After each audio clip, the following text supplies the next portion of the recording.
Home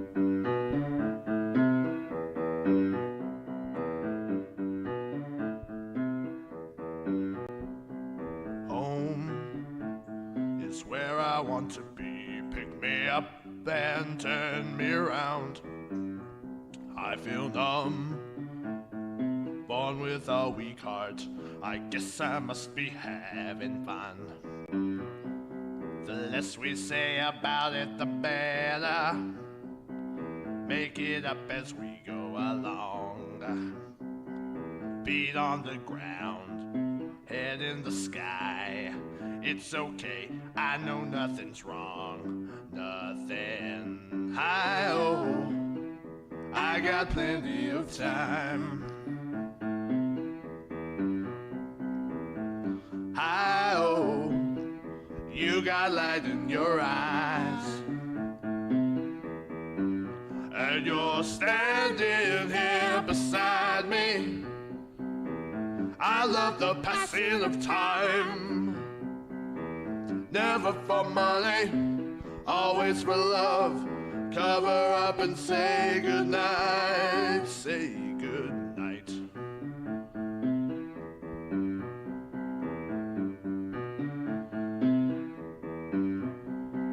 Home is where I want to be, but I guess I'm already there.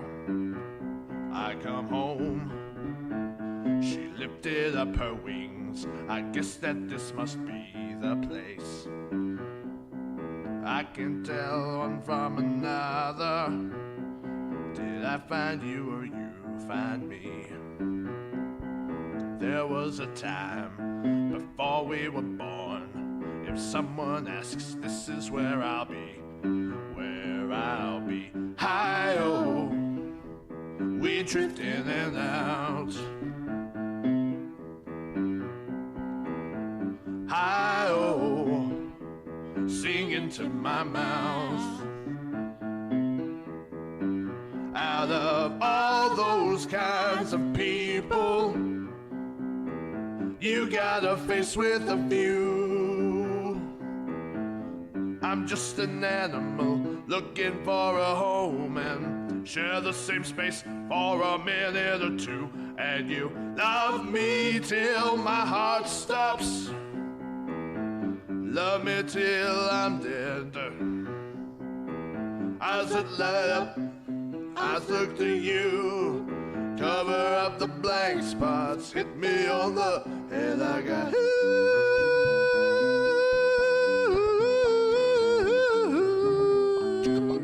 whoops.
Here come plain Jane, she's insane.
with suspicions on my mind.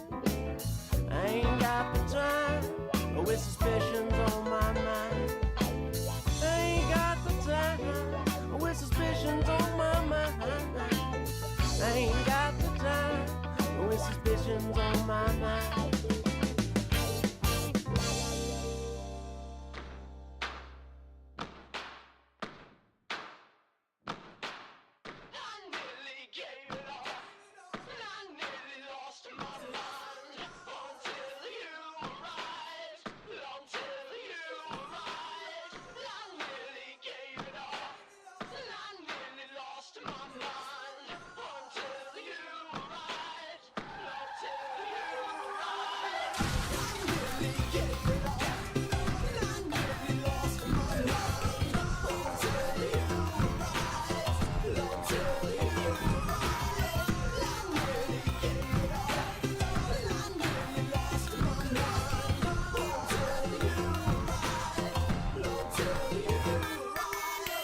To me and wouldn't let me go, kept shaking and baking, but you wouldn't let me say no, cause I was hurt real bad, couldn't be more sad. I tried to run, and still I couldn't make you mad. Well, that's the action you took, you stood correctly. Every time I got in the mix, you would protect me.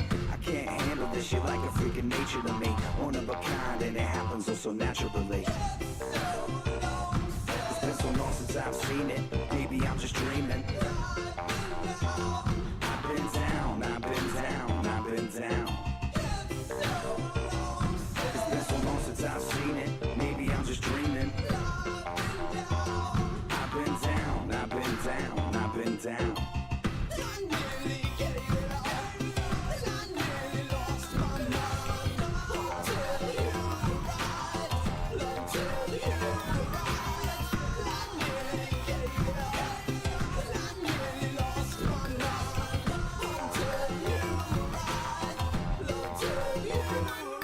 This is your universe and I'm glad to be a part of it. Just to remind you, I take you back to the start of it. It's like you're a sniper and you had me in your sights, like a technical knockout on Tuesday night fights.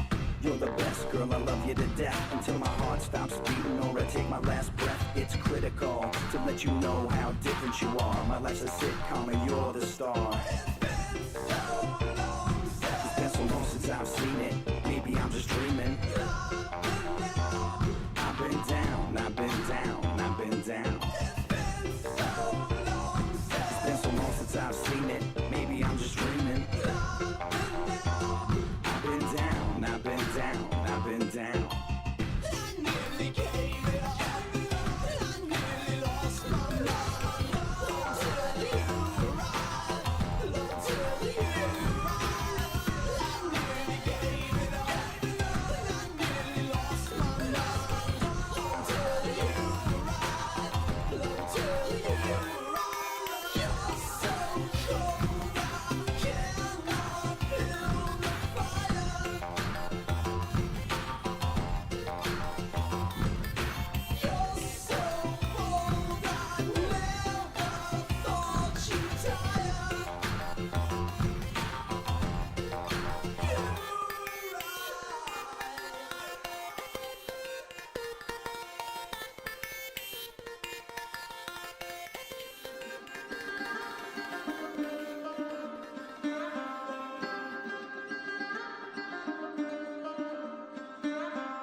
costs that much cause it takes me fucking hours. It costs that much cause I don't have superpowers.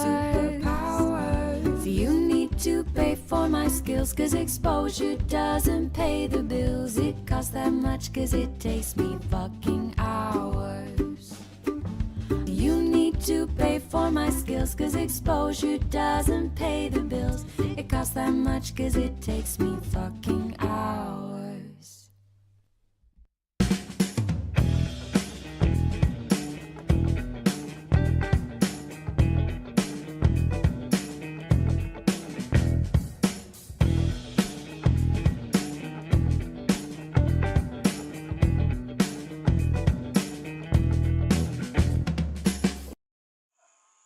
And we just want to say to our Canadian neighbors to the north, Happy New Year in Nova Scotia. Here we are in downtown Halifax, Nova Scotia.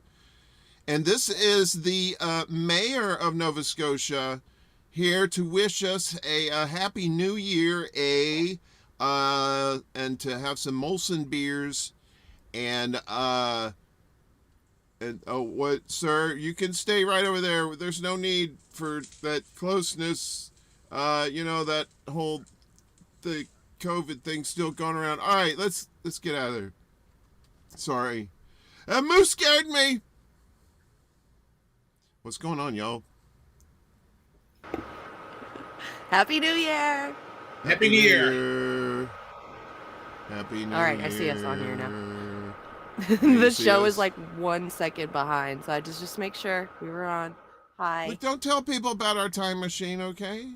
All right, they don't need to know the machinations, because then they'll try to reverse engineer it and do it themselves. They'll try to do this show themselves. That's right. Well, they probably end up making a time machine like in Idiocracy, where it's just a roller coaster ride. Yeah, that's probably and probably not even that clever. You know what I mean? Because Yeah. at least anyway, Mike Judge was very clever when he wrote Idiocracy. So, wouldn't you agree, Willie? Agree. I agree. I'm sorry. The Mountain Dew just got the best of me just now. Yes, I do agree. Will it be sounding like my uncle who be smoking them 3 packs of Cools a day? Be like, yeah. So anyway, there we were at the drugstore. Well, if it's what they said about the lung cancer vaccine is true from Cuba, and if it's readily available, I can go back to my old habit again. Love, oh boy. What? No, Willie, that's not what you're supposed to do. You're supposed to, that stuff's evil. It'll eat you. You're not supposed to go back to that evil mistress. Well, I'm saying, death was the only reason why I quit, in the first place. But if it's not going to kill me, I might as well go back to it. Maybe. Wow. You know what? I quit smoking cigarettes a couple of years ago. Almost 3 years. I think about 3 years ago now. But every once in a while, I'm just like, could use a little nicotine, our little Irish friend there, nicotine. Get it? Hi, hurry, have some lung cancer. Hurry, Y'all are a bunch of quitters. That's like unlucky charms. You know what I'm saying? That motherfucker give you lung cancer and shit. That is not magically delicious. Jimmy, is it? Y'all are a bunch of quitters. Look, we got some nice ass people up in this chat, so we need to holler at them. And thank you, Lainey. Lainey's putting out some do-re-mi for us for the new year. She said, Happy New Year, Uncle Warren, Jimmy, and Willie. 99. Thank you, nice lady. We got Happy Sean. New Year, lady. I know, right? She's gonna get her New Year in about an hour and 40 minutes because she's over Central Time. We in the East, me and Willie, so we got about 40 minutes. Sean Miller's here. Good to see you. Desert Mantis. Max Sarjay. Max always is asking asking Jimmy about the couch. There's always something about where's the couch or something. Isn't that right, Max? You should ask about the couch. She's here now. Oh no. What's up, Randy? Good to see you. Rick's here, taking a break from hell. That's right. Hanging out with us on New Year's Eve. He gets a New Year's Eve off, I guess. That's right. Who else is here? Shaking Bacon. Our Canadian friend is here. He's over on Twitch. Yeah. He says, well, good. I'm glad you did the Nova Scotia New Year's one then. Yeah, we did. Nova Scotia. We could do it again, I think. Hang on a second. There we go. Oh, no, that's for you, Bacon. All right. Happy. I'm going to try to do it like his voice because he's Canadian. All right. Happy New Year's, eh? From Canada land. Hope everybody had a great night and an amazing year, eh? I was just popping in and back to the real life party. Good for him. Actually, I have a funny story about Canada. With my mildly southern accent, I went to Canada in 2003, and just in a few days, just talking to people and everything, I was like, hey, in the middle of my sentence. I mean, the little A's that they put in their dialect and all that. It's like I found myself saying that, and it was so odd. It catches up with you real quick, and you're just picking it up. So, hey, it is. It's like a southern accent. You could do that too, man. You get around a southerner long enough, you start. You start, getting a little curvy with some of the words. You know what I mean? You get a little more relaxed. Like me, I had most of it trained out of me when I was in radio and TV for a long time. But when I still to this very day, when I speak to my my middle sister, who still lives in Mississippi, and she has a Mississippi accent, so we'll get to talking, and I'll get to talking, you know what I mean? By talking like this, all country and shit. Because it's fun, especially when you start getting mad. You're right. I know, right? That motherfucker. I couldn't believe that some bitch said that shit, right? That's good stuff. So. Well, I think I know why. I think I can explain why my dad doesn't have a southern accent. And it was because he was raised in Wake County, Raleigh. And that's where all the implants, even back then, were kind of located. And I think that might be why his southern accent is extremely mild. Yeah, it's my mom had she was from she was raised in Detroit, right? So she met my dad in Chicago. They got married, and we moved down south when I was a kid, little 2 years old. So anyway, you fast forward a few years, and she's trying this southern accent. And all right, so any southerner that has seen Gone with the Wind, right, or maybe has seen Con Air, particularly Nicolas Cage in that horrible Alabama accent that he does, and get your hands off the bunny, and it's all that Gone with the Wind shit. Like, I do declare I have the vapors. And I'm like, when I hear people do those southern accents, I'm just like, ew, stop it. You're like Foghorn Leghorn. Stop it. The worst, the worst would be the British when they do a southern accent. Because they think that everybody's from Texas. And I'm like, oh gosh. Yep. Yeah. You ask any UK person how an American sounds, and they'll start doing a country accent. It's the most hilarious thing ever. Well, they think that we all sound like we're either from Texas or Brooklyn. I mean, there's no in between. Yeah. Those Brooklyn accents too are like. I was watching a TV show for the UK, and this American tourist was on the train at the bar cart, and he was like, I like a scotch on the rocks. I'm like, oh gosh. I mean, that's how he said. That's right. And there was Sorry. another movie. There was another movie with an actor sounding like he was like like a really bad ripoff of what they think an American president would sound like. So he just had this kind of talk like this, and yeah, I mean, this the way he was talking, it was just it grates on my nerves. It's obviously a British actor doing an American accent. I wish that they would just get an American to play that role. I mean, there's not a shortage of them around the tour, sightseeing in the UK. They could just do that. I mean, Why are you anti-diversity, Willie? Anyway, hang on. Well, I'm talking about the realism. I mean, only one person was able to do an American accent that was British, and that was Peter Sellers. Yeah. There's some actors now that what's his name? Tom Hardy. He does a pretty good American accent, doesn't he? Tom Hardy. I don't watch him anymore. I don't know. I'll have from Mad Max Fury Road. Tom Hardy from Venom. I didn't watch it. No. You didn't watch it? I don't watch Tom Hardy movies. Why? Why did it stink of Star Trek or something? Is that what it is? Is that why you I'm just did not somebody a Tom spray Hardy Star fan. Trek all over it, Jimmy? So is that why you didn't watch it? Sorry, Willie. I'm not I into promised any you new no drama heartthrobs. this week. If there's like a new heartthrob that everybody in the celebrity world is obsessed with, I just don't watch it. You fucking devil.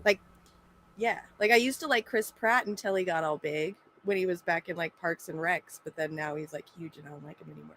You like the underdog, right? And then when they get big, fuck them. Exactly. Right? Or like the ugly ones that get big, those ones are cool. Like who's the guy that played the new? Oh, you do Star Trek, not Star Wars. Never mind. Fuck off. I do Star Wars. Who plays the new Darth Vader guy? I swing both ways. Who? Christian Hayden or whatever? Yeah, like I like him a lot. He's great. Yeah. Mm-hmm. You like him as no, Anakin? not the new one from, or not the new one from 2003. Like the new one, like the Darth. He's like the new Darth Vader guy, Darth. Is he like the Darthiest of Vaders? Wait a minute. I don't know what you're talking. Are you talking about from the new movies, like from the sequels? Yeah, from like the 2010s and shit. Wait, what? I didn't know Vader was in those. Yeah, he's like the new Sith guy, the new Sith you're boy. talking about Adam, what's his face? Yeah, that guy. Yeah. Adam. I like him. Yeah. I don't know. That guy just, there's something about that guy. Adam Driver, that's his name. Yeah. There's something because he's about not that like guy. a heartthrob and people still make fun of him for his looks, so I fucking love him. It's just because he has a large nose. I'm pretty sure he's got like a huge, he's probably like Milton Berle. Milton Berle was like a funny looking dude, but they called him the tripod. For a They said the reason. same thing about Pete Davidson, so I mean he's kind of funny looking. But he's the guy that all the girls started the big dick energy thing about, was with him. That's right, Jimmy. All the goofy looking guys, they all have huge Not all of them, no, but if you're like going to go based off all of do. that, then All of them. 104% of them, Jimmy. Stop! You didn't try to argue with math. yes. Nancy K's here. Hi, Nancy. Welcome. Hi. We're doing the New Year's thing here, and everybody's hanging out here, so it's good to see everybody. I don't have my little tally here. I don't know how many people here, but it seems like we got a pretty good crowd here. Herschel, what are you doing up in the thing? You're supposed to be in our thing. What's he doing? Is he working? Adam, my Twitch is probably not working. He's working the crowd. That's right. So yeah, That's what he's good for. we got Jim and Kate over there on Rock Fiend. Good to see y'all. And then Wayne Lopez says, my mom is cancer free after using Rick Simpson cannabis oil. I do recommend it for cancer patients and to others with various health issue.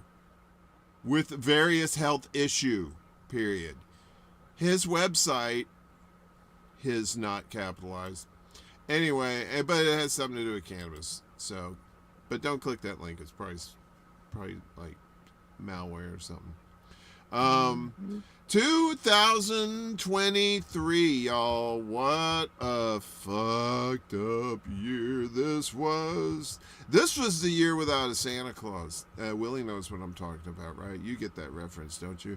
It was the year without a Santa Claus. Remember that when he said, fuck it, I ain't gonna be Santa Claus no more, and he went off to, it was like, he was like, went to Miami, and he was like doing like coke off of the hookers' tits and stuff like that. And Santa said, fuck, I gotta give out these toys, I guess. And then he went back. I'm paraphrasing. I can't really remember how the story went, but I know he quit and then he came back. You have no idea what I'm talking about? There are years that that seem more fucked up than others. I thought 2007, 2008 was kind of fucked. They were like fucked up years back on back. 2008 was very scary. When all those corporations started boom, boom, boom, boom, boom. It was like the end of Fight Club. Like it was like figurative buildings. I was like, holy shit, what's next? Yeah, the wars continue and everything, and that was going on, and just I mean, it was just a fucked up year. And what was fucked up after 2008 was no more anti-war protests, or very little of it. All of a sudden, it just died down just as quickly. MySpace died out in 2009. Yeah, that's funny how that worked out. Like right at the end, and then all of a sudden, Facebook pops up. It's kind of weird. Yep. Kind of weird. Sorry, I'm just getting like somebody's just turned off the light switch, and there was no more anti-war protests. All of a sudden, and of course, I know why. Because Obama was elected, and when he got elected, the people just like, well, we got a Democrat in the White House now. No need to protest anymore. Come on, Willie, si se puede. Come on, si se puede. You remember that pandering ass shit? Yes, we can in Spanish. Oh, si se puede. Hey, where my brown people at? Oh, si se puede. I'm gonna sip this water. Yeah. The con man. It was, Bush and Cheney's bullshit was still going on, so nothing changed. Well, you said it, and I think you said it, and a few others have said it too, that this is like the 12th term of Reagan or something like that. 11th term of Ronald Reagan. And some right winger took exception. They said, Joe Biden's nothing like Ronald Reagan. Yes, he is. He's every bit like Ronald Reagan. Closer to Ronald Reagan ideologically than supposedly Bernie Sanders, supposedly these days. And I use the term emphasize supposedly. Supposedly. Yes. Well, 2023 kind of started off pretty frigid.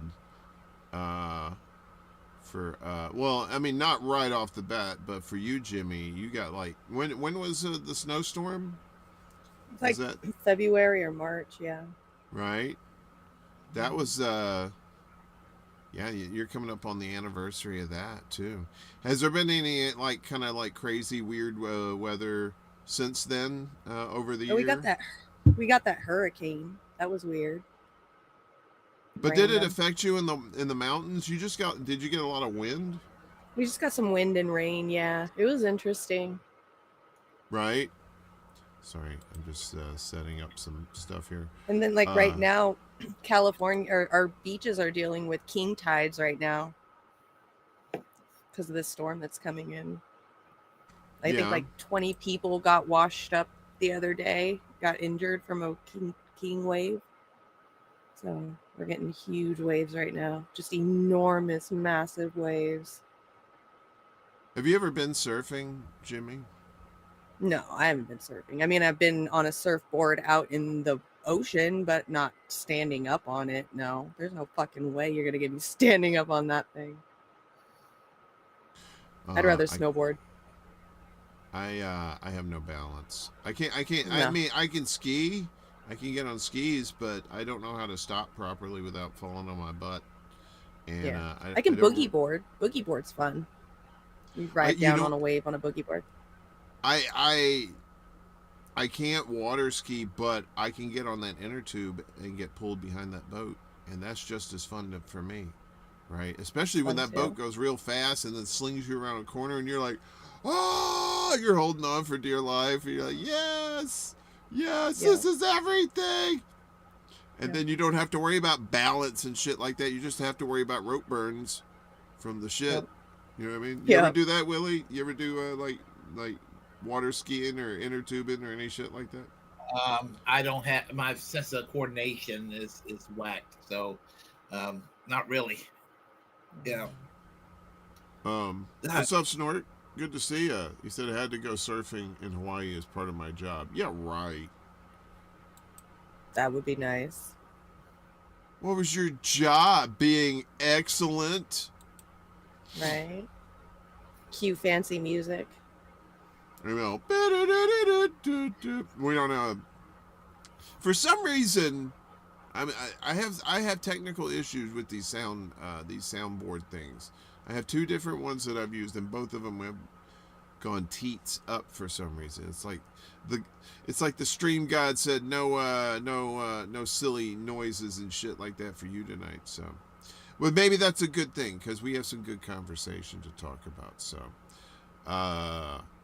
yeah, we kind of started off with a little bit of drama, but you know, it worked out for you, Jimmy, because you started getting more into your Twitch channel, Scarlet Sativa, as it says on her nameplate right there.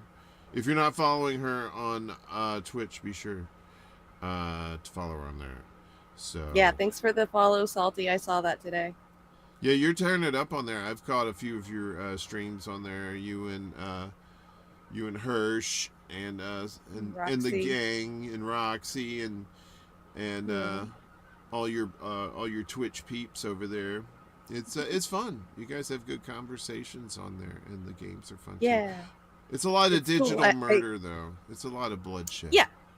Of course. I mean, that's the whole fun and point of it, is just to kind of release anger and stress and have some fun. But it's really cool. I found like a community that also understands and talks politics, is just not in politics. So it was cool. It's like the best of both worlds for me.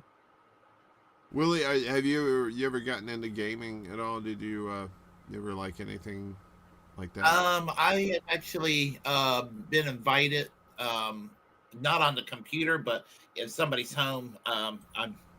I've actually tried a little bit of gaming, but I just never really got into the habit of it, if that makes any sense. We got Les Bones over on Twitch. The ghost of Christmas yet to come. What's going on, buddy? Happy New Year, Warren. What? Just want to stop by. Bones? I wish you the best in the new year and with the move too. See, Oh, thanks, buddy. on the line for a while. I've been seeing you online in Steam. You better start gaming again, buddy. And I see that you have Overwatch 2, so you better come and fucking play, buddy. They have yeah, he's been busy. I think he had to move or something. Him and his family was doing some moving, so he's been out of pocket. But I'm glad he's okay. Les Bones just tends to go like, Black Ops. And he does. I figured he got a girlfriend. That's what I guessed. I'm pretty sure he's CIA, and he's like, sometimes he has to go down. He's like, oh, I got to get off of social media for a while, and he's down in Nicaragua for like 6 months. I mean, he does work for the government, so.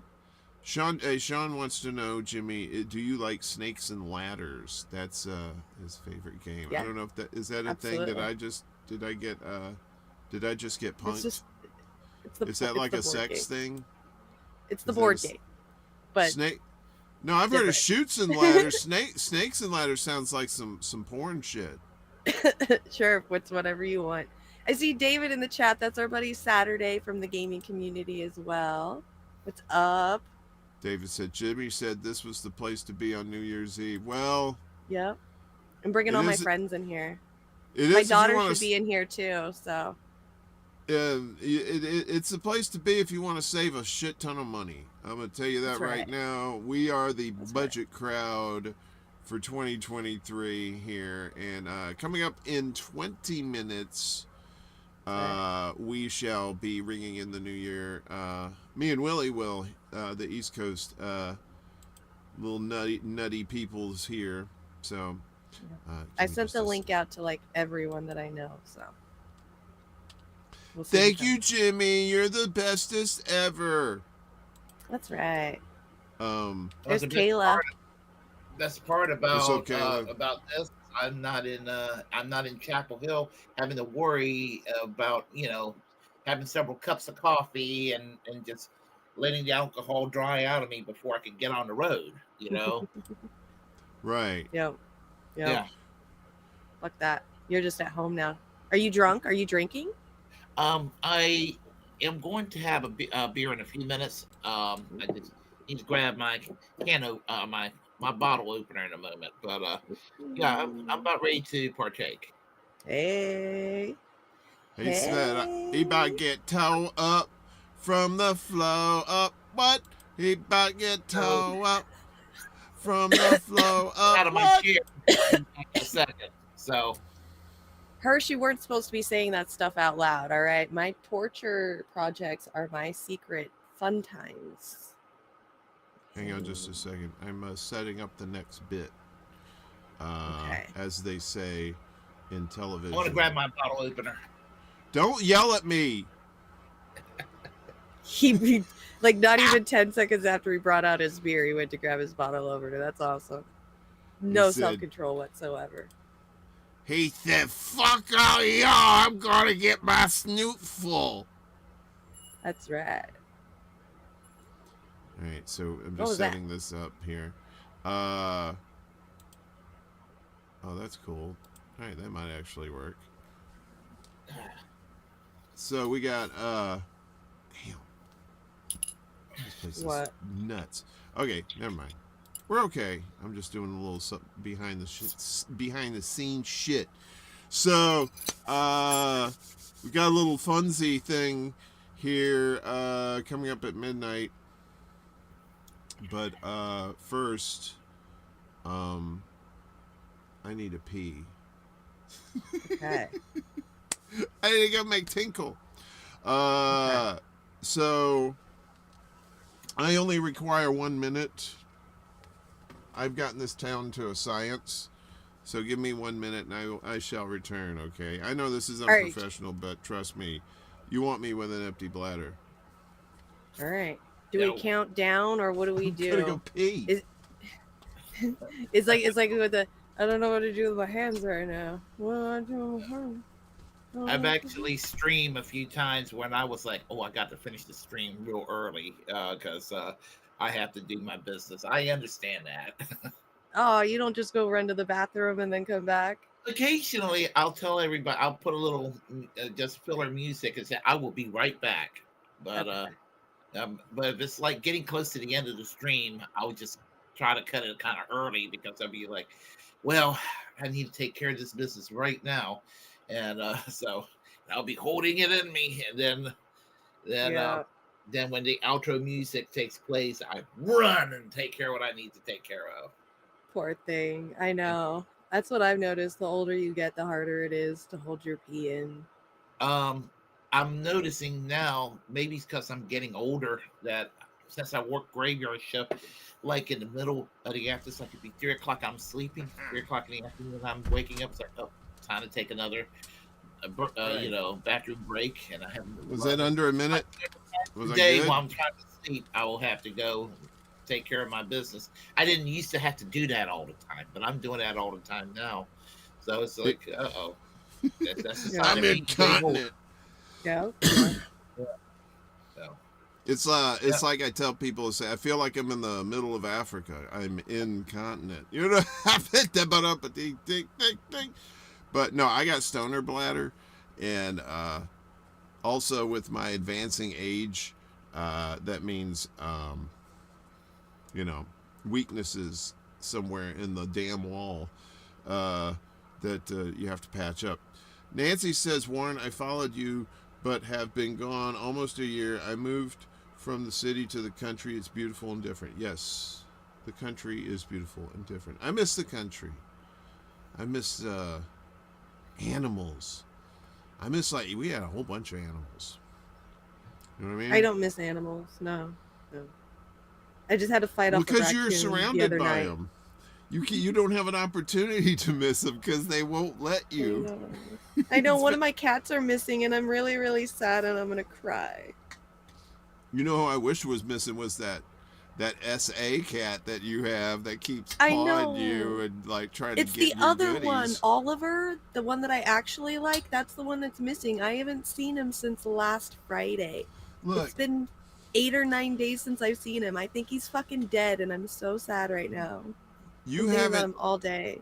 You have rarely introduced Oliver into the show, so there's really not much of a story arc for Oliver. So, I mean, there's really But not I much. love him so much. Why He's should so we cute. care? Yeah, I'm sure, but why should we care? What's our motivation to love this? Looks at notes. Oliver, is it? Is? I'm being dramatic. No, I Jimmy, I emphasize because I used to have a little tuxedo cat a couple of years ago that it just kept hanging around, and so I was like, well, I might as well start feeding her. So there was this little black and white tuxedo cat with a white feet and a little white mouth, but was like black all over with a little white belly. It was a really beautiful cat and very sweet cat. And when I went to Ireland, when I came back, there was no sign of it. I mean, I had somebody take care of the cat, but the cat disappeared.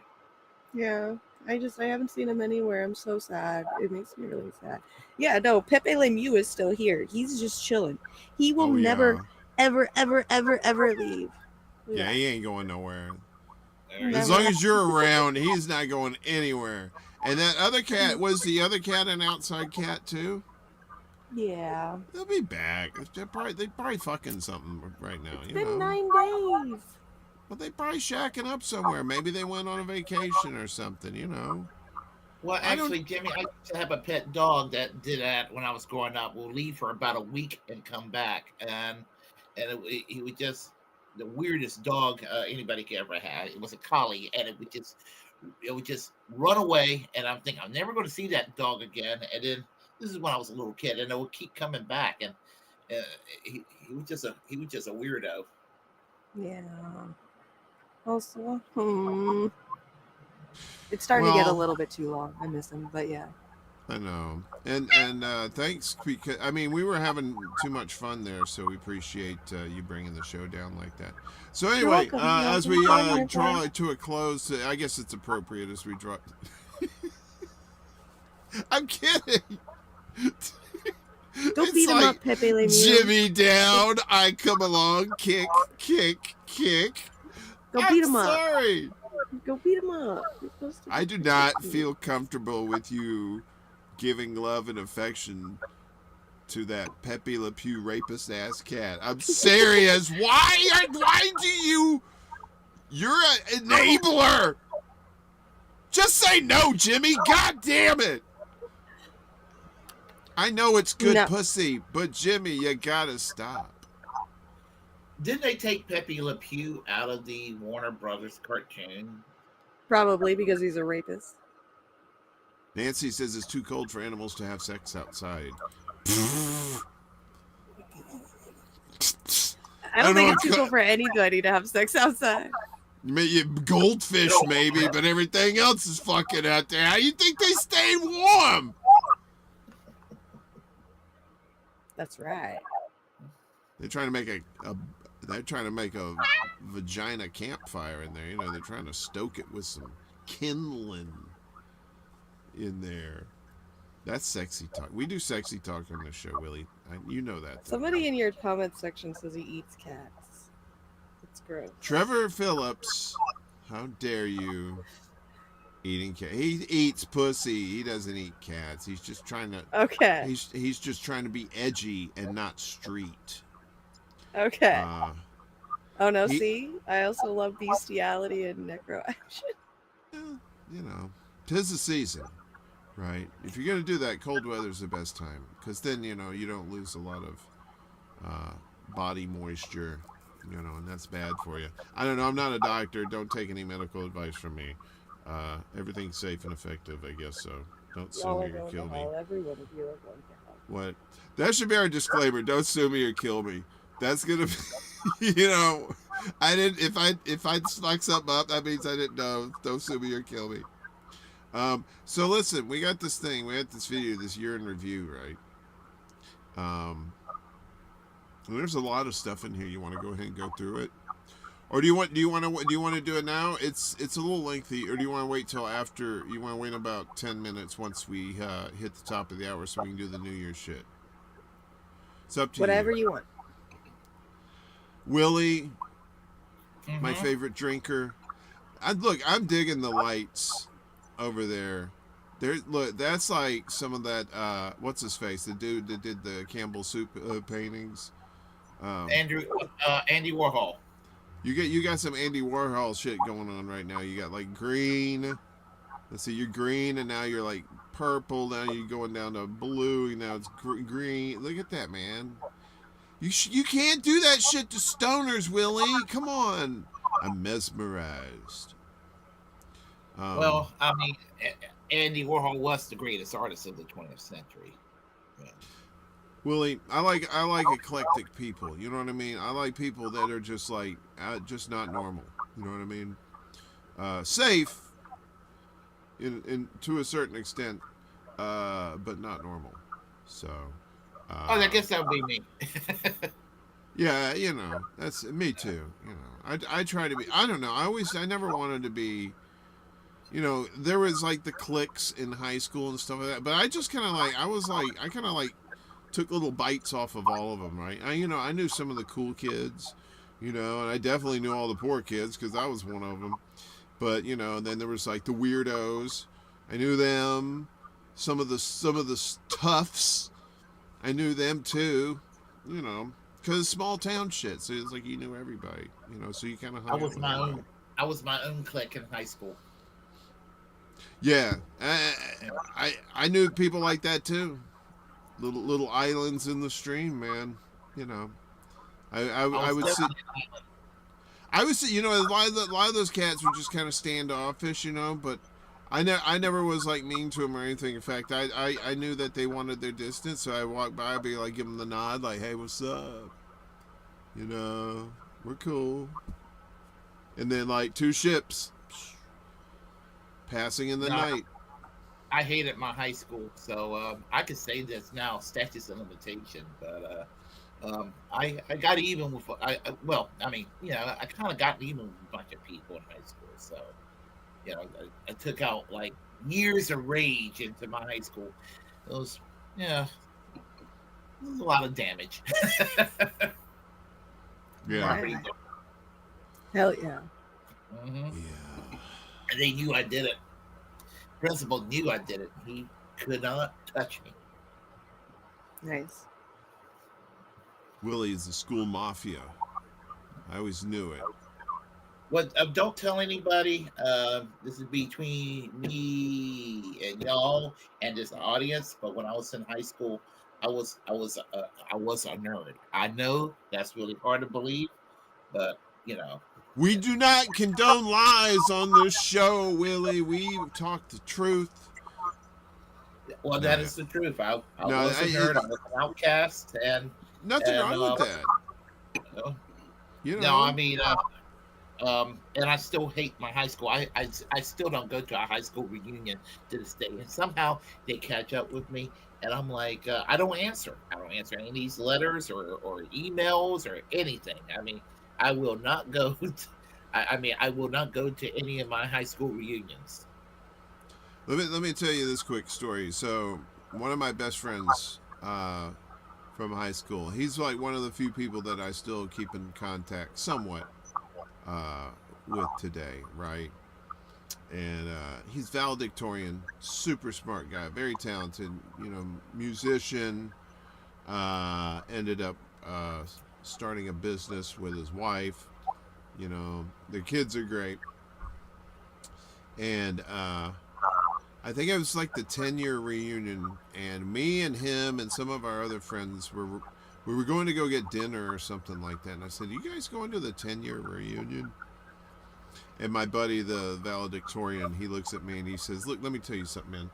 He said, "Why in the fuck would I want to spend $50 just to listen to the Gap band all night?"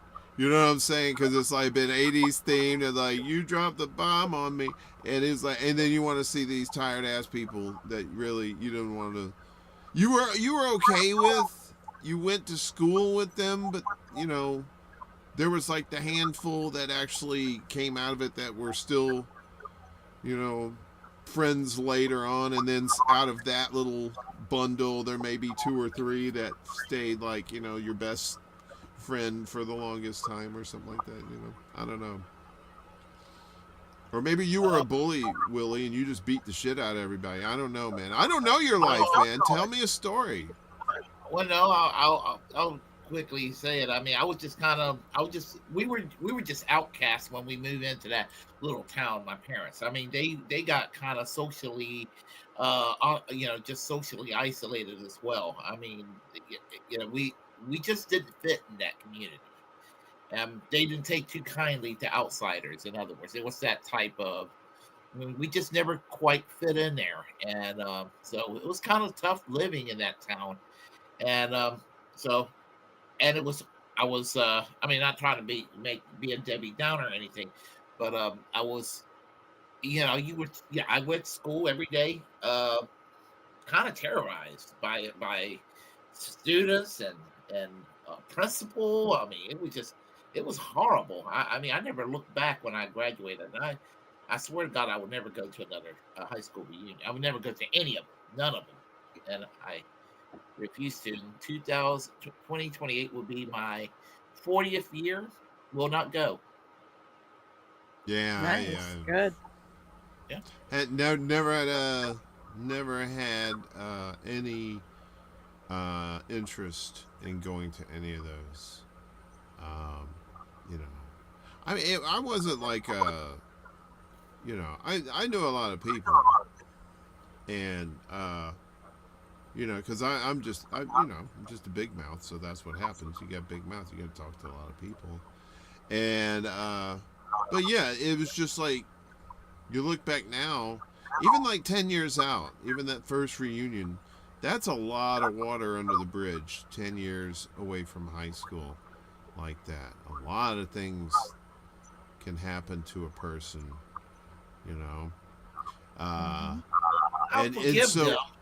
I mean, whatever closeness you had in high school may just be totally gone, because now it's just like, that was the one thing that was keeping you friends, was high school, right? And then the outside world was like, oh shit, I got all this out here outside of high school, you know. It's like,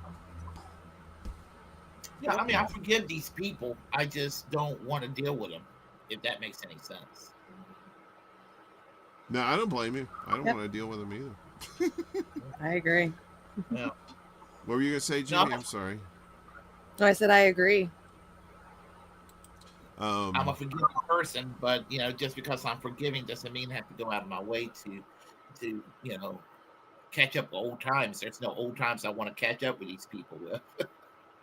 Well, I mean, Willie, you and I, you know, we both we're both the same age, you know, and I'm pretty sure you and I wore different kinds of hats when it came to like what kind of lives we were living in the past, you know. So it's like, when you look back on those days of high school, and I remember it's like some really cruel people in high school too, you know. And I wish I had been big enough to stop those kids, you know. You know, I was like tall, but I was like a giraffe, you know. Nobody was afraid of me, you know. They were afraid I was gonna blow away, you know. But I was like, some people who were getting picked on and stuff like that. It was just, some people I was able to help, because it was like some of these bullies, like, okay, I can take this motherfucker, but some of these guys, I was just like, you know, I scared. I hated those times too. Yeah. Yep. You got it's Happy New Year. It is. It just turned Oh, it's 12 it. o'clock. All right, hold on. We got a thing. Wait a minute. Here we go. Wait a minute. All right, ready? Here we go. I know it's already midnight. Don't worry. Let's enjoy it. Here we go. No, yes. Oh, my Jesus. The Lord Satan, help us.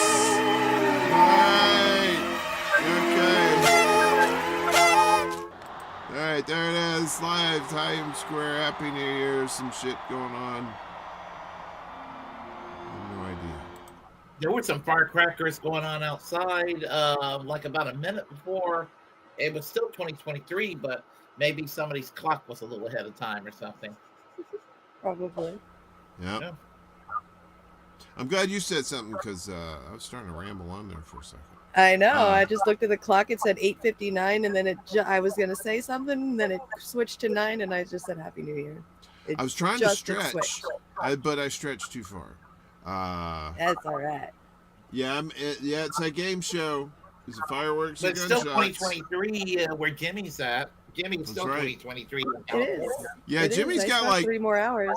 Jimmy's got like 2 more days before it's like 2024 where she's at. What is it like Thursday where you're at? I got like 200 more years, all right? I'm living in the 1800s. She's in a time vortex. She's on Mars. Yeah. She yeah, Nancy says, Happy New Year's. Everything is so different. Well, you know what? So a lot of people start anew with the new year and everything. So let me tell you, I haven't eaten all year yet. I know. Same. I started off the year correctly as far as trying to lose weight. That's right. I haven't eaten anything in the year 2024 yet. That's right. Good for you. Mine's been fluctuating up and down. And you know what? That would have been a good sound drop for I ate nothing. I ate nothing. Oh my gosh. I ate nothing. What did you eat today, Squid? I ate nothing. I love that. That is so good. Me too. Jimmy has added so much flavor to the show, right? With the banana phone and the fuck you it's magic and like all these other little trinkets and stuff. So it inspired me to go looking for shit myself, and that's where I found the dick crazy lady and the I ate nothing lady. Best. She worked 10 hours. All she wanted was Wingstop. Fucking drive. Oh god, that's such a great video. She just starts screaming. That's the epitome of girl hangry for sure. In the original video, there were people commenting that she was being entitled and all of that. I'm like, no, she worked freaking hard all day long, and I know she what it's like told them. She said, yeah. I worked 10 hours. All I want is Wingstop. All I want is Wingstop fucking drive. And then the chicks in the back go, I think you're getting a little going a little overboard there. And then she whips around and goes, what did you eat today, Squid? I ate nothing. All right, sorry. They turned that into a techno song. I know, right? There's like a metal song, and there's a techno song. Yeah, there's so many good things based off of it. That was during the Vine days when people would come up with something, and then everybody on the internet would just turn it into every other thing that they could possibly think of. Oh, it's so good. Anonymous, Happy New Year to you as well. You're welcome, Rick. Rick said, banana phone awakened my inner demon. That's and right. now he works for his outer demon. That's right. What's up, P Stuff? Good to see you. Yeah, and Ed's here too. Good to see you, Ed. Yeah, so we got this video. I know we've been teasing it.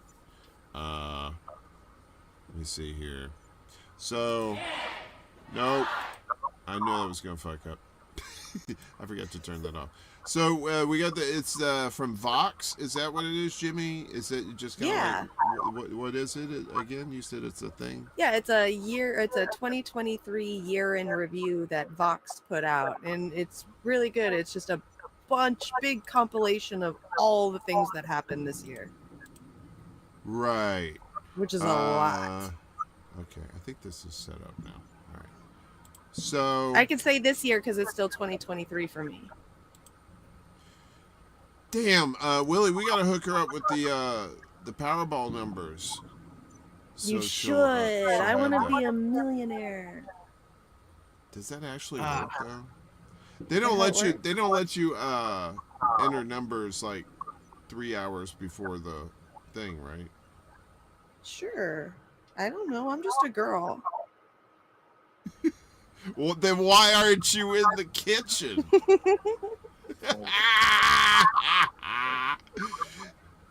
Inside joke, not on the outside.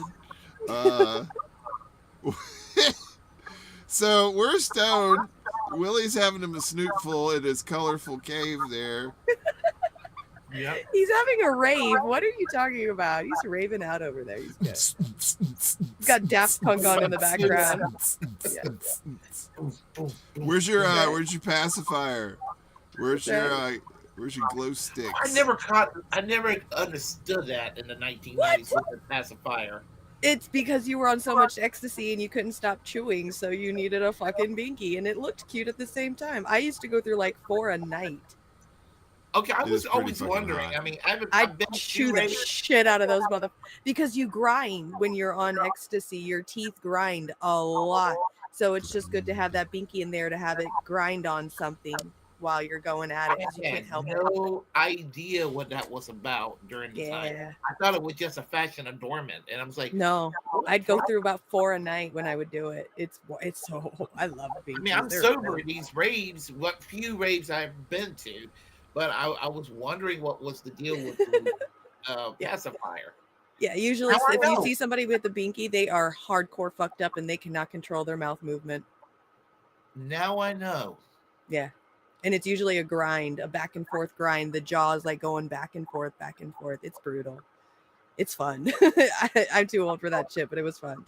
Oh my gosh. Now I know. I mean, it took me nearly 30 years to see. You're so cute. I didn't even bother asking. I just assumed it was just a fashion statement. Yeah, it kind of turned into it, but it was definitely useful for everybody at the same time. And here I thought it was just a 1990s fad, No. fashion, No. I know it looks like it, but it was not. You're so cute, though. Yep. You used to learn something new every day. That's right. It took me. I didn't know until I went to one. I went to one rave one time with this girl who was significantly younger than me. She was legal, but she was a little younger. Sure. Anyway, she was legal. It was Mississippi. They like murder you to death there with like rabies. So if you do shit with young people. So anyway, but the thing was, we went to a rave. She said, "You want to go to this rave?" I was like, of course I didn't want to go because I knew what it was about. But I said, I don't got to go. I got to go because I'm never going to go again. And I went, and I didn't get fucked up though. I didn't have ecstasy. All I had was I was just pot. So I was smoking. There was a couch in the back. They had it like in this theater. This old theater, and like behind the stage there was like this area where like couches and stuff, and everybody was just hanging out, and I was back there just smoking weed with people, and my girlfriend at the time, she was out there with the pacifier and the glow sticks and the whole thing. So very nice. I understood the glow sticks a little bit. It was for the effects with the lighting and all of that, and I know it's from getting high and all that, but I just never made the connection with the pacifier. Herschel says, I use my binky where it's stinky. We'll start calling you Hershey instead. If you're going to be talking about... his gaming tag is Hershey Squirts. So, Ooh. Yeah. It's hilarious, though, if you got your ass kicked by somebody named Hershey Squirts. That's great. Oh, man. I was defeated by diarrhea. That's right. So yeah. So anyway, I know we said this like 4 hours ago, but we got this video.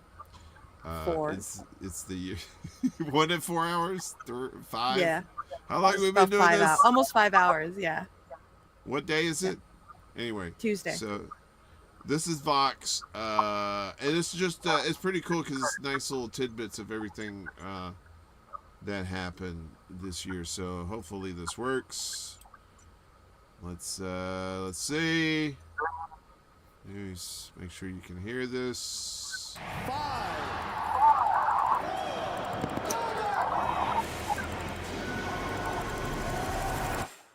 Hi, Barbie. Hi, Barbie. Hi, Barbie. The president has just signed a bill that will end the national emergency declared during the pandemic. Taylor Swift and Beyonce's shows are giving the U.S. economy an actual Illuminati. boost. Here we come. More Illuminati. This summer could be described as the summer of strikes. It's the first official day of the SAG-AFTRA strike. I think AI is one of the most important things. Do you see that? Was it? You see the Pope? Yeah. Yes, It's like- just now. Yeah, it was the Pope. He had that bling on. That was AI, right? With the puffy, Yeah. Could be puffy described jacket. as the summer of strikes. It's the first official day of the SAG-AFTRA strike. I think AI is one of the most There he is. That's awesome. Yep. I want that jacket, Jimmy. I'm going to Chicago. It's going to be cold. That looks so warm, right? And holy. So that jacket was AI, you said? The whole that- image is AI generated. Yeah, I know. I think that little quick section right there was talking about the creation and how big AI generated images and ChatGPT got this year. Okay, I saw that photo and I just thought that was never mind. I just thought that was his jacket. Wow. That's his dripness. They call him his dripness. right. Because Right. of that. important things Trippy. to be talking about. You should probably run. Yeah! Ice cream so good. I like that robot bitch. She beat the Some fuck are out of even people. calling it the Twitter killer. Nope, scratch that. Reverse it. Mr. Chu, does TikTok access the home Wi-Fi network? We start in the Middle East. Hamas has Remember launched that? the biggest attack on Israel in years. Oh, the TikTok thing? The TikTok thing where the fucking Congress guy asked him if TikTok can access your home Wi-Fi network. Like, how are you? Like, I don't know what he said, but in my head, I'm thinking, how are we supposed to use TikTok without fucking using the Wi-Fi? You dumbass! Like, please learn how the internet and technology works before you come and interview a guy that works for a technology company. She was hilarious. Understood how supposedly China owning TikTok can jeopardize the Safety of Americans' privacy, right? Post 9/11, like we have real privacy. Come on the fuck on now. Yeah, I feel no different of China monitoring us than Washington D.C. Exactly. Yeah, and here's another thing. I mean, what good is it for China to monitor what the average American's doing? Yeah, exactly. To market things so they can sell stuff from their country faster than we can sell ours. Whoop-de-doo-dah. That is not a safety security. Look, at they all sent those whatsoever. balloons over, Competition. all right, to look at our naughty bits. So That was this year too. They were wanted- trolling us. All right, That was we this got year like too. we got like Yeah. we got about 4 more weeks of this. Hang on. Military saying over 1,000 people were killed. Could hear the bullets whistling when they passed by. Hamas say they're holding between 200 and 250 hostages. We are putting a complete siege on Gaza. We're fighting animals and are acting accordingly. Flattening it. No one is safe. Nowhere in Gaza is safe. It is now 90 seconds to midnight. 2023 will go down. So that 90 seconds to midnight, that's the atomic clock, right? That's Yeah. and then they 'cause say that's our environment. the closest we've ever come to like nuclear war. Is that right? 90 seconds. Oh yeah, Didn't right. they- Yeah, the whole Russia-Ukraine shit too. Yeah. They factor in climate change too into the doomsday clock. Yep. They sure Oh, as did fuck they? did. Oh, okay. That's Yeah. probably why it's so close now. So, but you know, them nukes. They're like, hey, they said, don't forget about nukes. You know, we got those too. Down as the I'm scared to hottest find out year what on that record. doomsday clock is going to say this year. Yeah, it's probably going to Well, get we closer. just heard it right now, so we'll find out. Spreading 20 from seconds. New England to Washington, D.C. Witness the blood moon's rise. The fires are one of the worst natural disasters in Hawaii's history. The death toll stands at 115 people. This was my home. 3 protesters are under arrest for interrupting the action. We have to act. Southern California is under Al its Gore. first ever We have to act. A once-in-a-century deadly deluge slamming Hong Kong. The COP28 team did not deny using climate meetings to discuss fossil fuel deals. This is really like a fox guarding the hen house moment. Frankly, most companies who have set a net zero target don't know how they're going to get there. Just wanted to freeze on Nicolas Cage for a second. You know, the free market has fucked us this whole time, so I don't know why they think the free market is going to get us out of all this stuff. Right. Insanity is, what's the phrase? The insanity is repeating the same thing over and over, expecting a different result. Yep. Yeah. That's the definition of insanity. Yeah. You know what else? You know what else is the definition of insanity?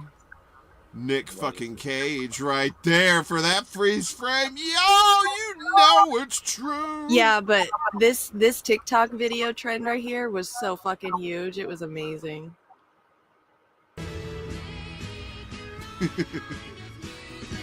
Layoffs are sweeping corporate America. I got laid off 2 days ago. My government will continue Oh, this to take fucker. action to bring down inflation, to ease the cost of living.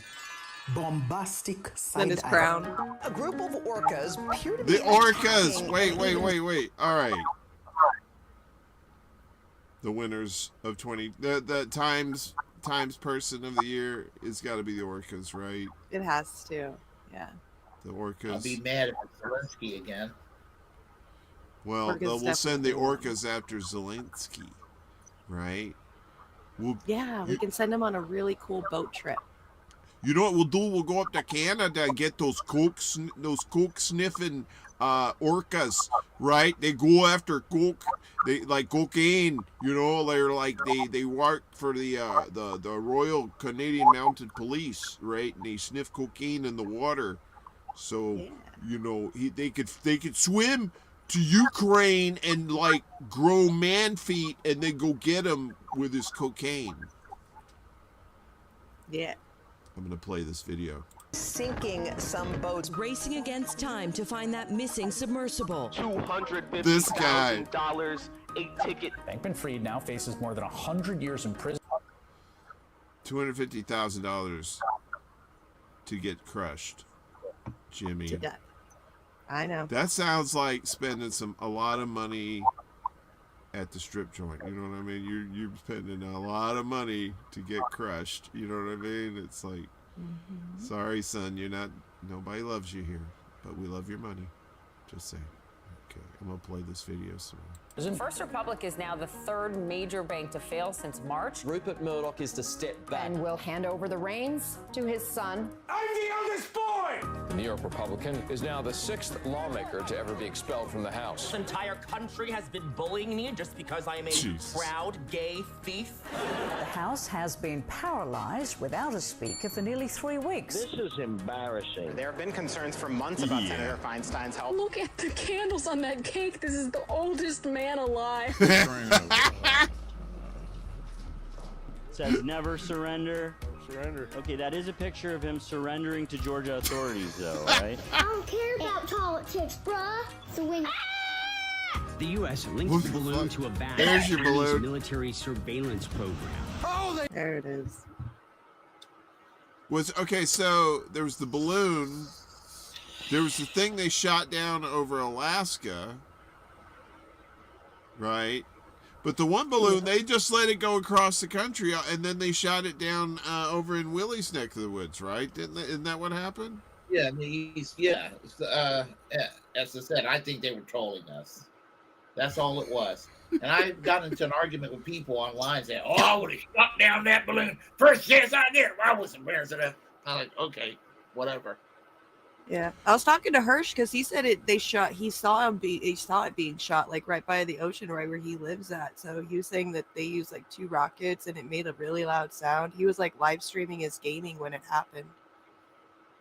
Well, yeah, because we got all those armaments. We got to use them for something. Yeah, that's what we were saying. It was like, oh, there's one rocket. There goes our healthcare. There's the other rocket. There's our dental care. It's like, oh, just for a fucking balloon. They have the money to freed up to destroy things and destroy people and to eliminate people, but they don't have enough for basic needs that any good society, even in the West, is able to providing for their people. Yet we can't do it. That's true. Yeah. I gotta tell you, Bella is here. Good to see you, Bella. Bella reminds me of my buddy Kevin over there at Black Bear News, and talking about like the environment and stuff like that. And he covers stuff like this too. So make sure you're giving him a follow over there. He's from Cali over there in L.A. Really good guy, musician too. We play some of his music at the beginning of the show sometimes. So, but yeah, let's watch some more of this about the balloons. Do you believe our government has made contact with intelligent extraterrestrials? Yes. Something I can't discuss in public setting. Wait a minute. Let me ask you guys something. I'm sorry. I don't mean to keep stopping and starting, but sure. Copyright. We don't. Yeah, no. I'm happy. We don't want to repeat of last year. Wait. Anyway, so this David Grush guy, right? It just seemed like he just appeared out of nowhere, and he sounds like a game show host. My spidey senses are really tingling about that guy. Do you think he's for real, the UFO guy? Who? You know what I'm talking about? That David Grush guy? He's one of the guys that testified. I'd have to look into him, but I don't know. Like, a lot of people do that. They're like, the guy from Blink-182 had a whole crew that was just like that dude. So I'm not sure. Well, this guy apparently had nothing any different than we heard before. Like, for anybody Right. who's really been following alien release and like exploits and bringing in kind of alien information out since, like, I don't know, the last 10 to 20 years, just knew that this was just another repeat, that we were not going to get anything better or good. Right, and so just so people at home know that this very nice but very cross-eyed lady is not David Grush. It was just an unfortunate pause. I was trying to get him on there. Anyway, but yeah, it's like he says the same shit that we've heard already, but it's just like all of a sudden, he's testifying to Congress, but he ain't saying nothing. It's like the whole 9/11 report. That whole shit was like, well, we looked into it, and oopsie sauce. Turns out Twin Towers were made out of peanut brittle, and everything in New York can catch on fire if you just think about it real hard. So, and that's the whole 9/11. I read that book too. Did you ever read that, the 9/11 Commission book? I worked at a bookstore at the time when that came out, so I got a copy of it. And I was like, this is some dumb ass shit in this. This is a whole waste of time. And people bought the fuck out of that book too.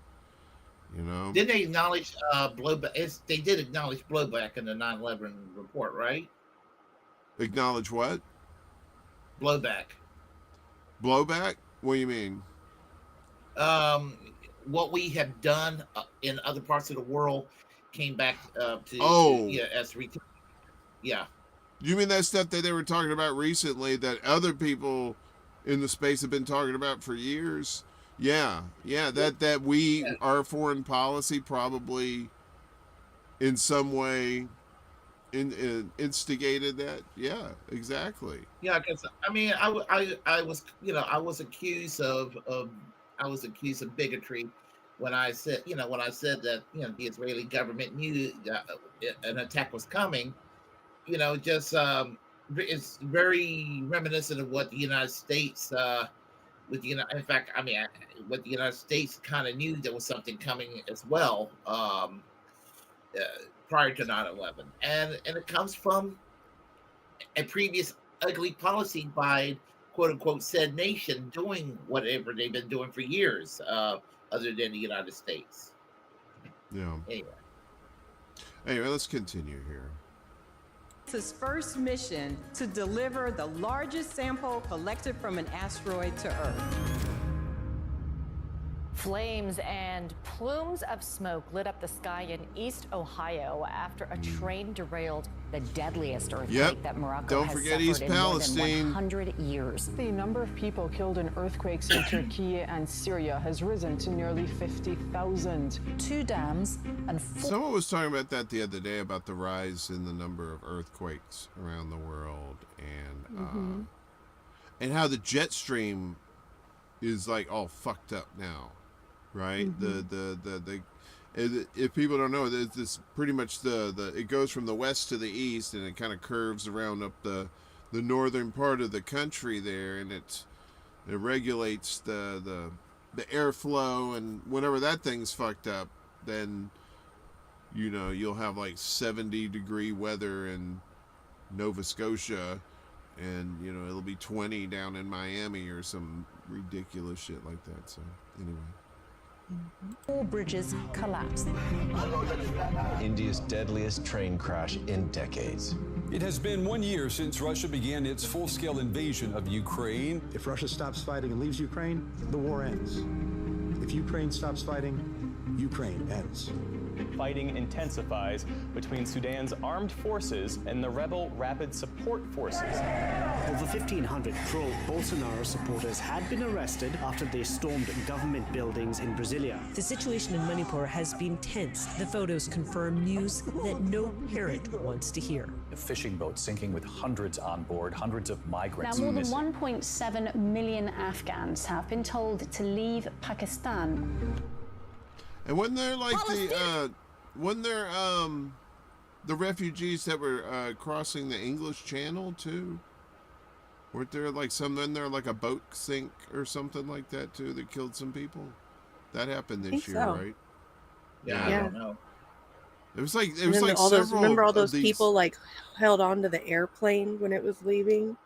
Oh yeah, Afghanistan. Yeah. Yeah. And then like there was a couple in the wheel wells, and then there was like 1 or 2 like fell off. You're like, fuck, dude. Millions are dying in the tens of thousands, but we'll continue to say it is us who are not acknowledging humanity.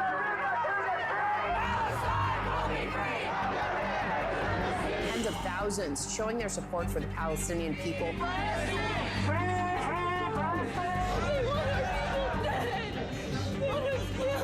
The Israel-Hamas war is sparking an increase in Islamophobia and anti-Semitism.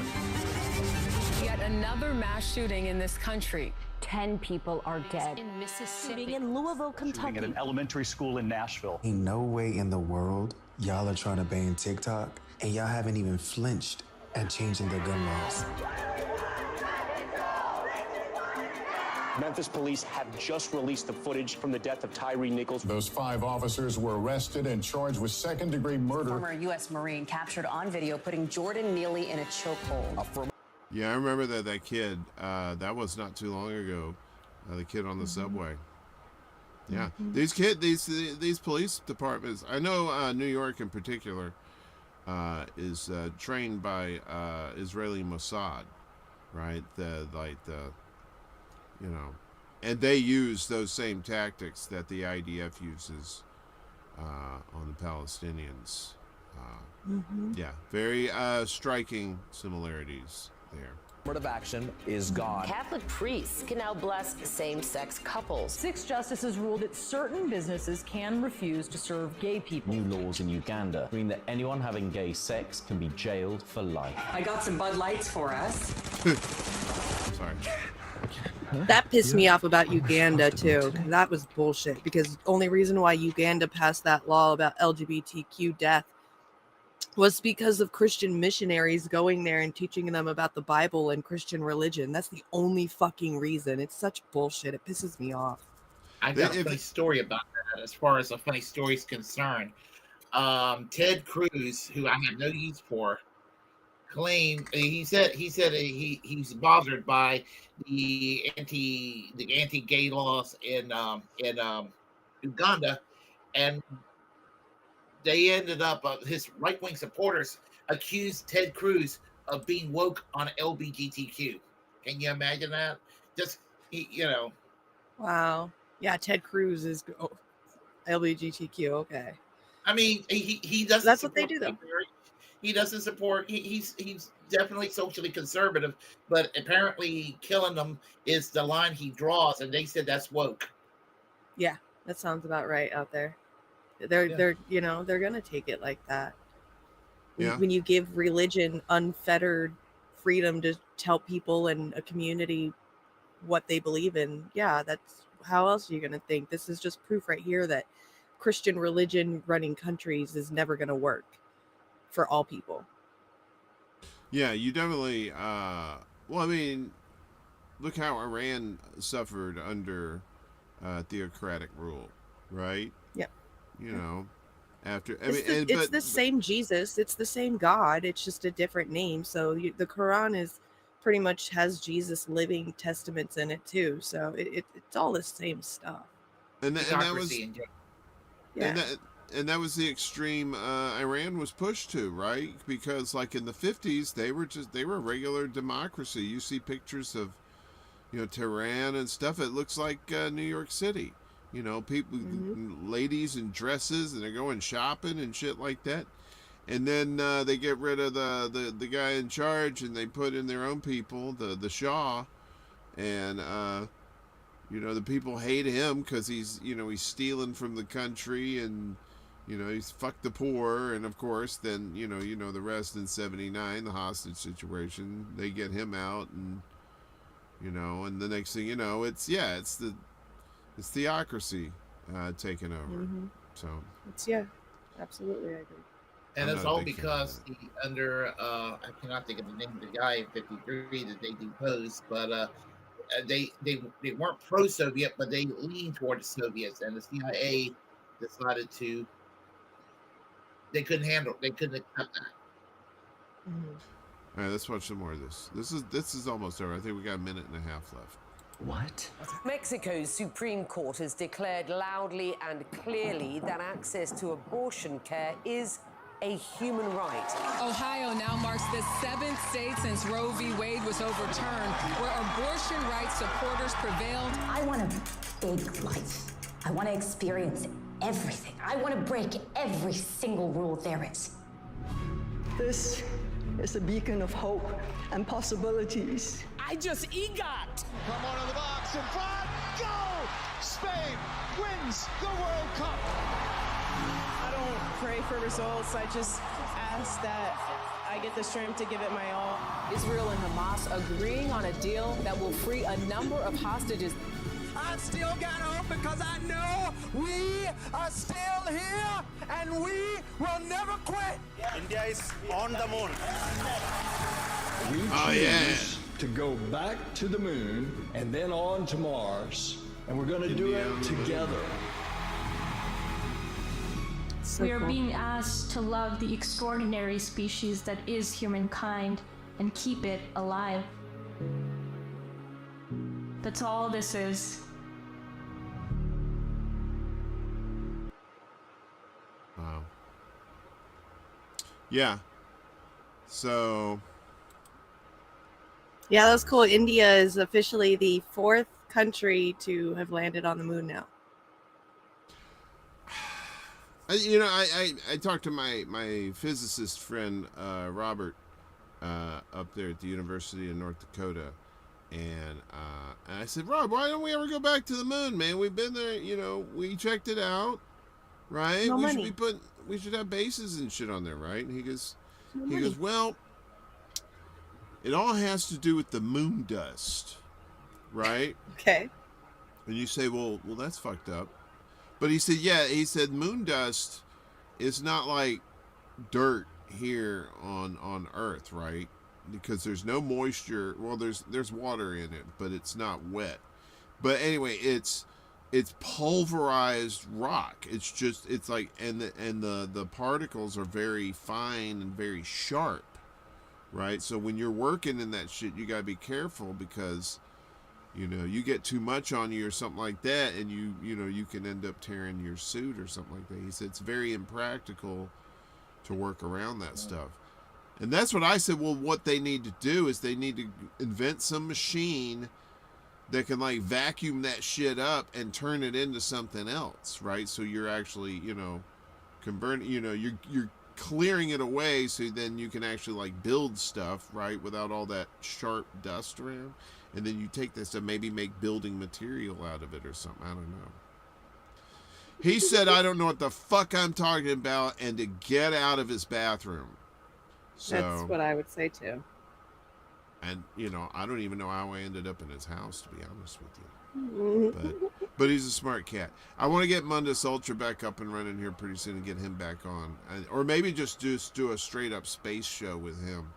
And I think that'd be fun. Do you like space, Willie? You like anything that space fascinate you? Or you're like, nah, fuck it, I like Earth? I like both. I mean, I'm a Doctor Who fan, so yeah, I do like space a little bit. All right, well, let me ask you this. Do you think... all right. I'll give you a multiple choice. All right, do you think that there's extraterrestrials, like creatures or whatever, that have come here from some other place outside the solar system? Do you believe that the UFOs and stuff that we see right now are actually ancient humans, or maybe humans from the future who have come back to the past? You know, they may be us. Or are you like, dude, you are high and you're talking about UFOs? What the fuck? So what do you choose? Oh, I think that there's life on other planets. I just don't know if they've been here. And I kind of think they're kind of like us. There you go. See, he doesn't believe in all your crazy time traveling alien bullshit. Damn. They may be more advanced. They may be less advanced than we are, but I think don't give in to him. Don't give in to him. I don't mind. You motherfucker! I swear to God. Yeah, I mean, not everything Star Trek. Scarlet, go fuck off. Dude, give him like 10 more seconds, and he's like, wait, what's that? What's I that? don't know, your fucking Star Trek mating call that you do with your friends, weirdo. Star Trek mating call. No, I think I'm pretty realist about that. I think they look like us. They're kind of like us. They may be less advanced, more advanced. They haven't gotten here. We haven't there, and we'll probably never know. But I do believe that there's life on other planets. Good. I think so. I think there's got to be, right? I mean, look, the Christians can't be right.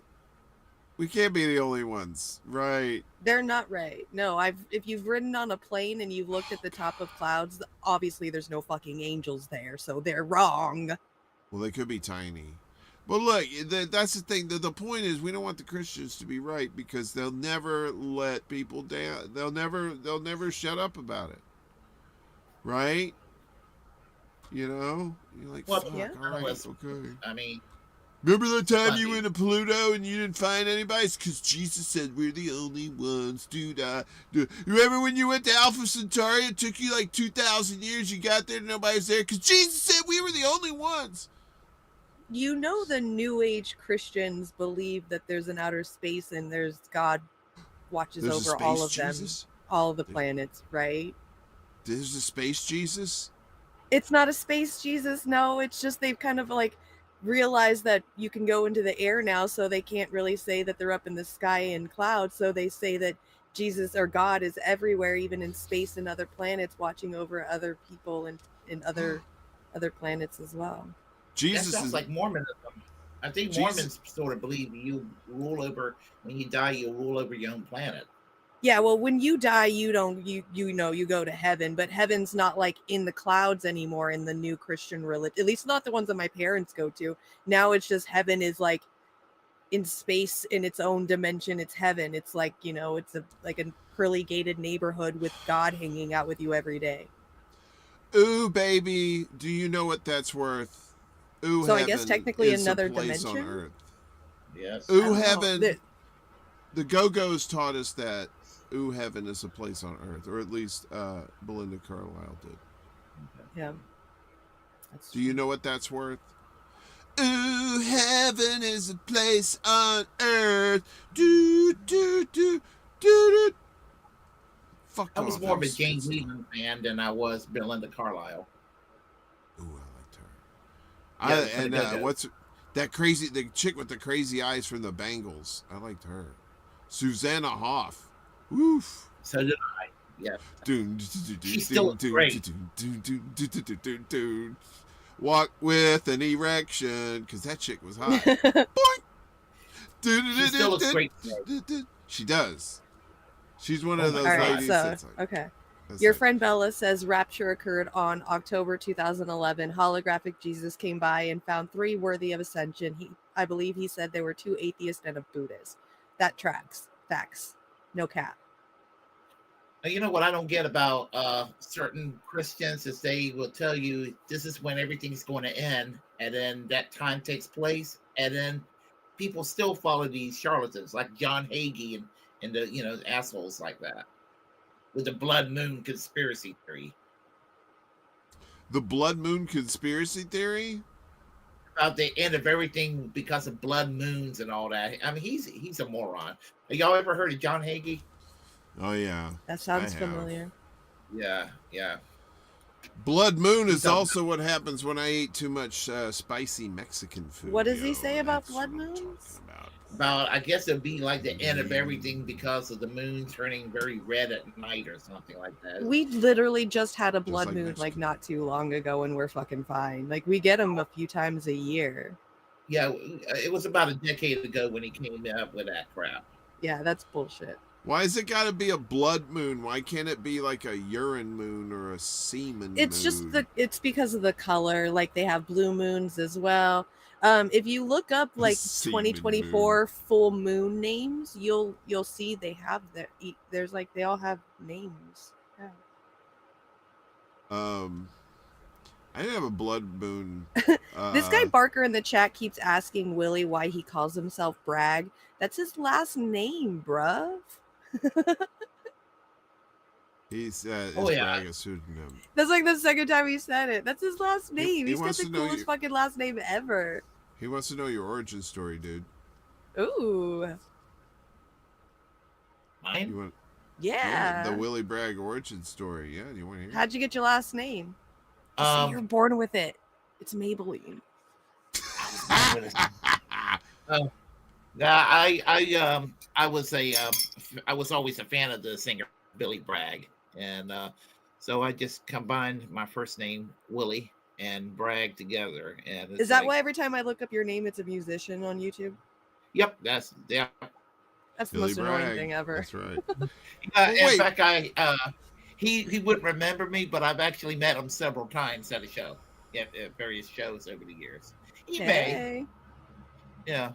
Okay. Yeah, I remember. I have a funny story about the last time I met him, and that was in 2002 in Chapel Hill. Me and my friends, we saw him live, and he's kind of down to earth. He'll speak to you after the show. So, I at that time I was a member of the Socialist Party USA, and I gave him a pen from the 1980s when the party symbol was the fist and rose, and he looked at it and he thought it was a DSA symbol. He's like, "Oh, DSI." Nope. SPUSA. We're a cousin of DSA, but we're not the same. So, Cool. Yeah. That's awesome. Okay, so it's not your real last name. I thought it was. yeah. Been Hey, lying to me, Willie. Now Willie's a liar. No. Willie. It's my pen name, Willie Bragg. Yeah.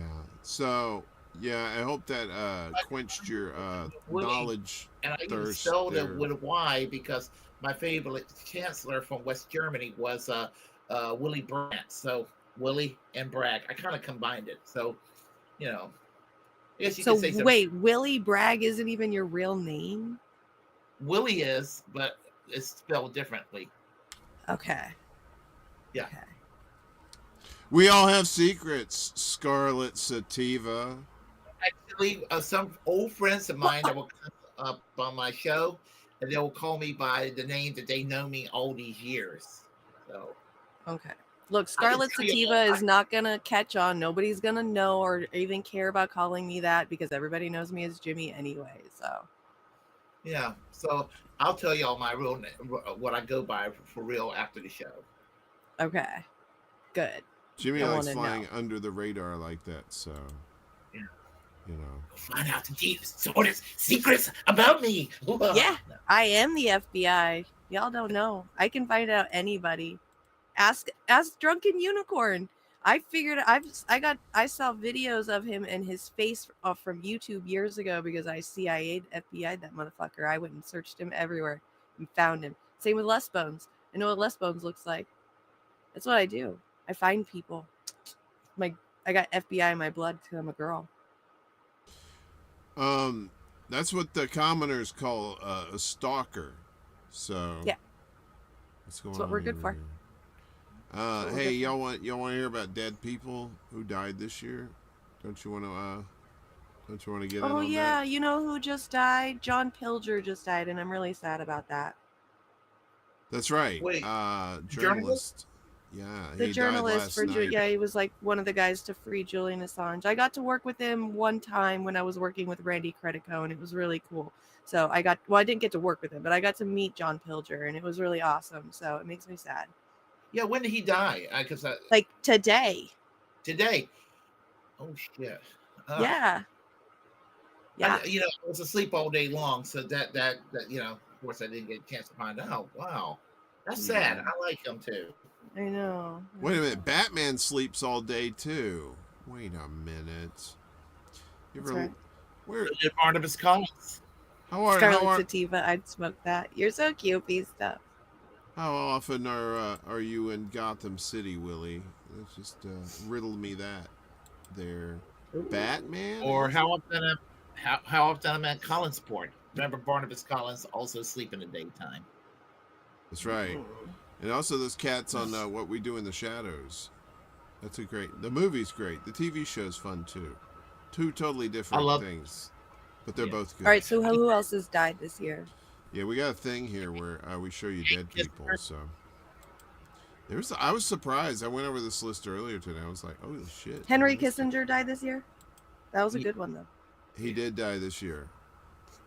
Yeah. Because he's a piece of shit.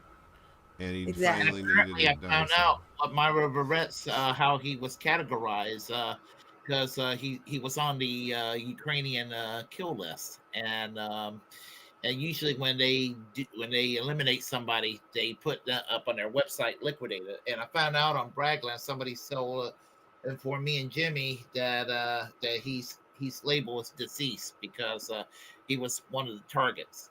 Mm-hmm. So only time he's done something decent in his life, and Ukraine wants to kill him because he wanted them to negotiate for peace, and that's just not acceptable to Ukraine. Yeah, the government anyway. You're the king of segue, Willie, because we got all kinds of dead people you may or may not know. So all these people bit the dust this year. Let's watch. Harry. Enjoy. Question mark.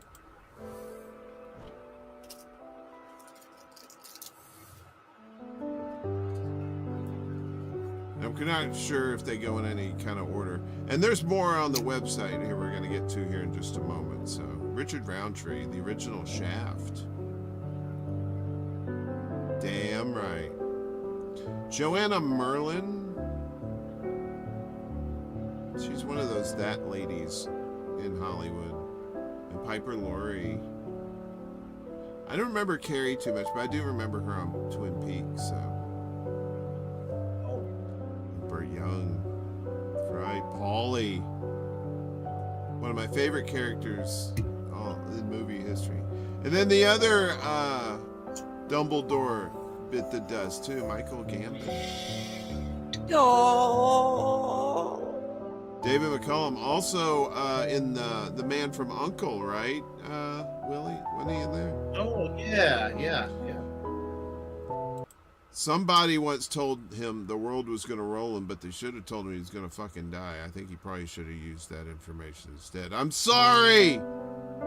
Wait, the guy from Smash Mouth died? I forgot about that's Jimmy for real? Buffett. Hey too. now, you're a rock star. Hey now, Now you're a dead corpse. star. You're a corpse now. Get your dig on, time to die. We need to make that song. Bob Barker, he was like 200, I think. Man, we had no respect for I these thought he people. died like 15 years ago.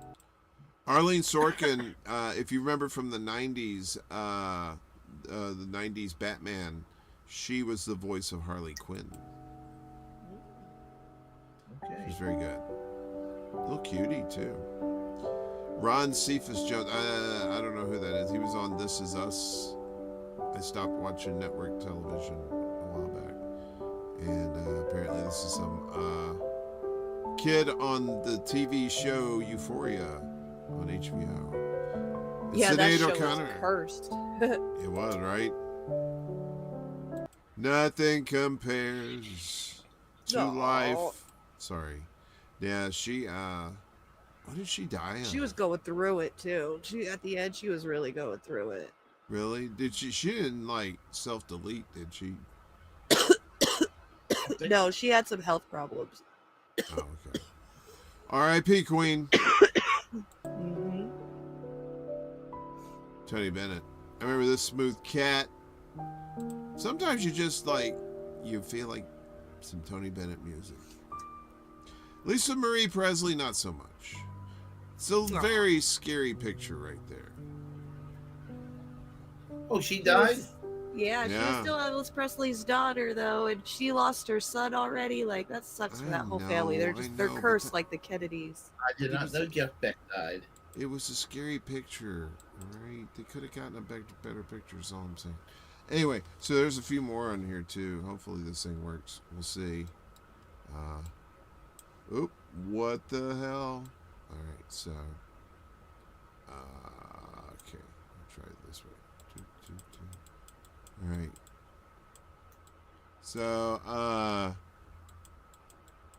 Shecky Green. This is for all the old people out there. Shecky Green was like this stand-up comedian from like the 50s and the 60s, and then he ended up like in the 70s like doing all these like roasts and stuff like that, like the Dean Martin roasts and stuff too. So I used to make Shecky Green references in school, and people would be like, "The fuck is that?" So so there's that guy. Tom Wilkinson, he's been in several movies. I didn't know he was sick, but he was only... I mean, you say 75 like it's... I mean, 75 is not like, you know... These people these days be dying at 90 and stuff like that, so... They got the money. I remember him in the Full Monty, man. That was so good. I love the Full Monty. It's a great movie. Curtis Mad Kurt Chapman. I'm not quite sure who this is. This British professional wrestler. So maybe our wrestling fans out there.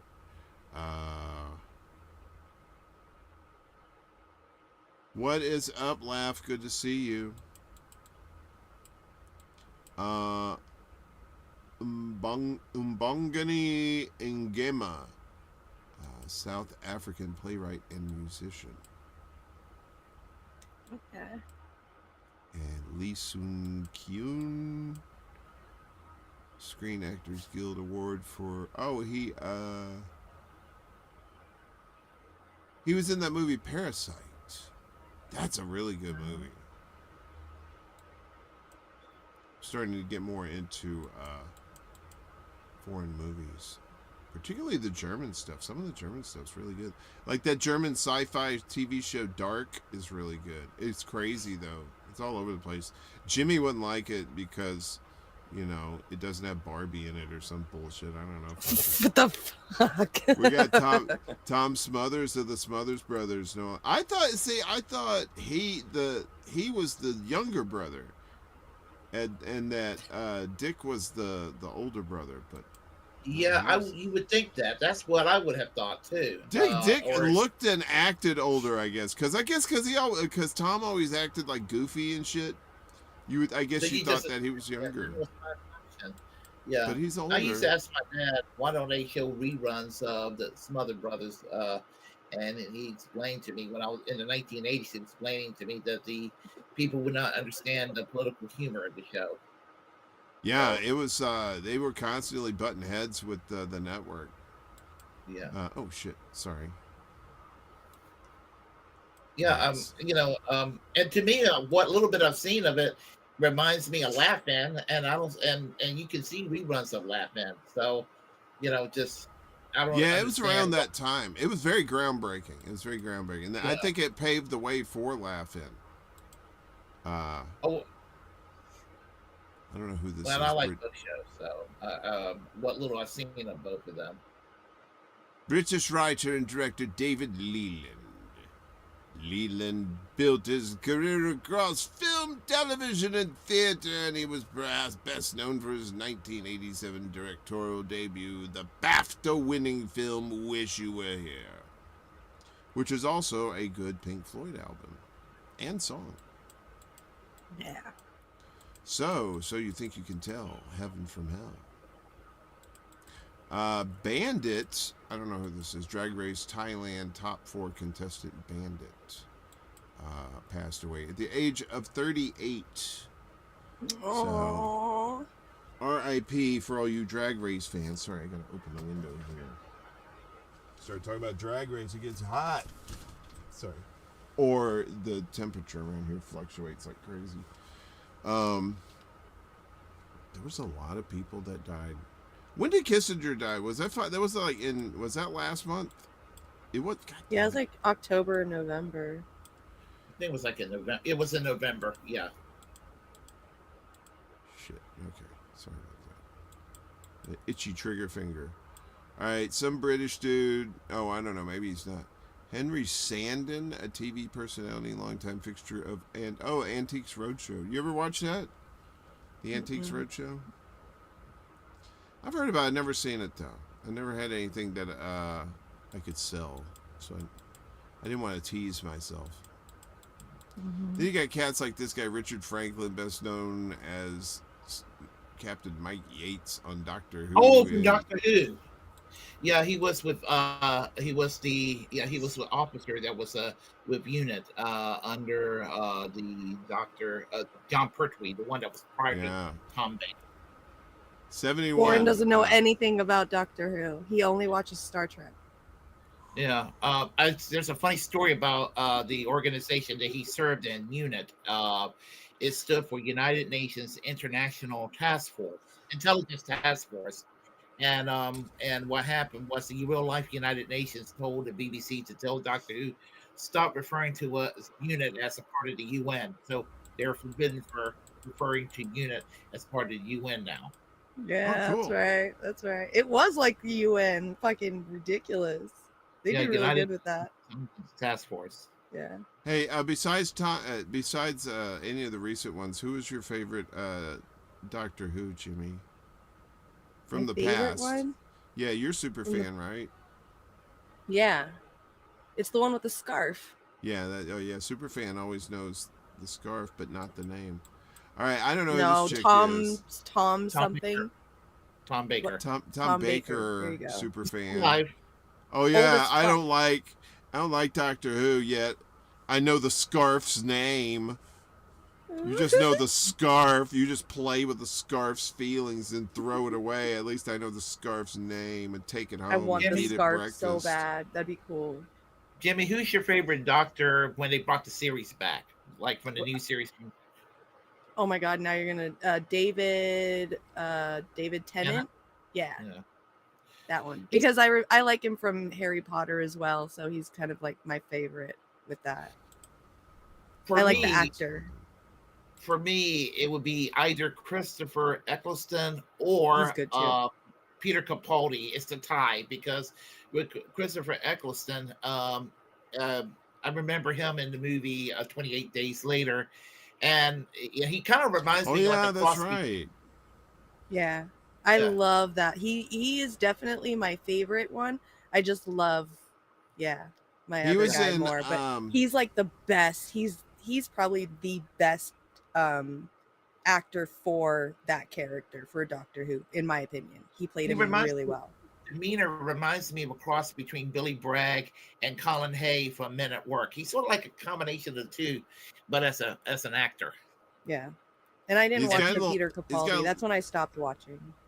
Yeah, Christopher Eccleston got a little Al Bundy thing going on too. He was my favorite too until Tennant came along, and I was like, it's like, your dude's only there a year. Miguel 5000. Yeah, they all are. Is out. Yeah, he didn't want to really play the role. That was why he only played temporarily. Yeah, he was so good too, though. I mean, he was in Heroes too. He was in a season of Heroes too on NBC. He had Peter Capaldi. He was invisible. Peter Capaldi, I like, because Peter Capaldi was a diehard Doctor Who fan, and he sort of like combined various past Doctors' personality into the caricature that he plays, and he was. Now you're gonna make me watch it. Yeah. Have you watched The Girl yet? The girl one? I don't have cable. It's been years since I've seen Doctor Who. Warren, you're only saying that because it's a girl. No, I've seen it. It's awful. Oh yeah, Happy New Year Central Time. Oh wait, we got to do the thing. Hang on, we got a thing. Wait, there's a thing. 10, 9, 7, 6, 5, 4. I know we're a minute late. We're not really good on this timing thing. Happy birthday, America! What? Happy New Year, Chicago, and New Orleans, and Mississippi, and the entire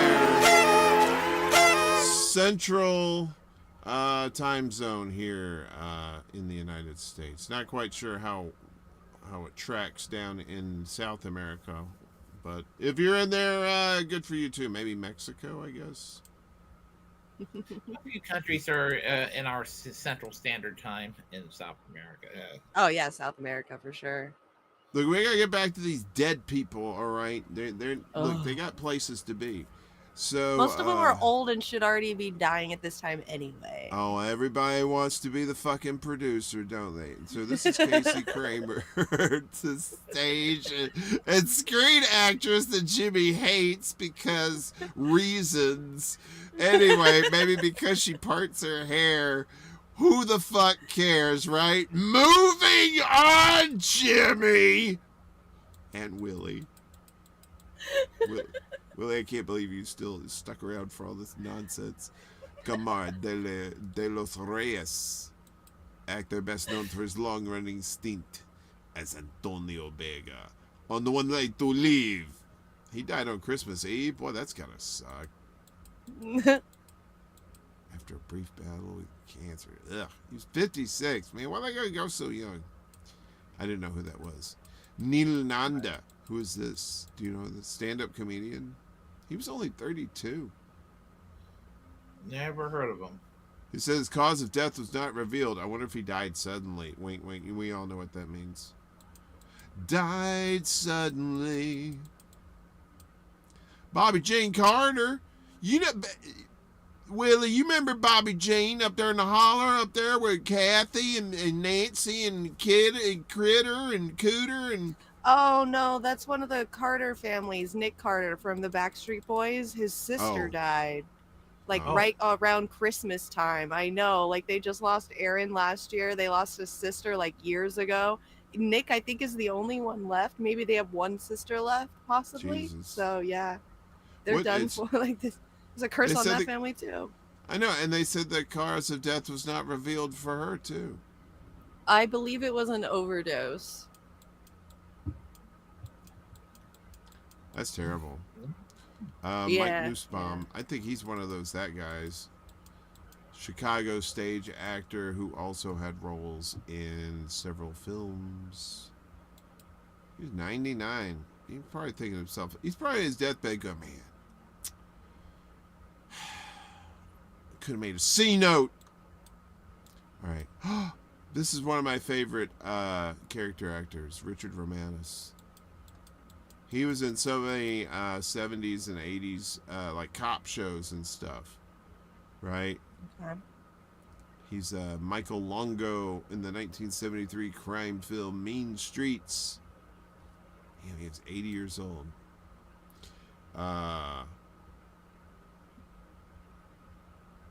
Who else we got here? Laura Lynch. Never heard of her. Founding member of the country band The Chicks. Not the... Is it... Oh, wait a minute. Is that the Dixie Chicks? When the Dixie Chicks first started and first founded, there were 4 members, and she was the first and only one to leave.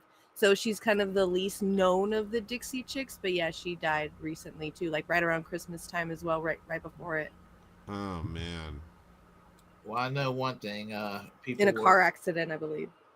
Remember when people were boycotting the Dixie Chicks because they hurt George W. Bush's feelings? Yeah, I know. They're so amazing. Good on them for doing that. Same with Sinead O'Connor, with the Pope. So it's it's the same thing.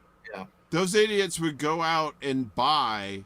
They would spend their money on Dixie Chick CDs, and then go make a bonfire out of them.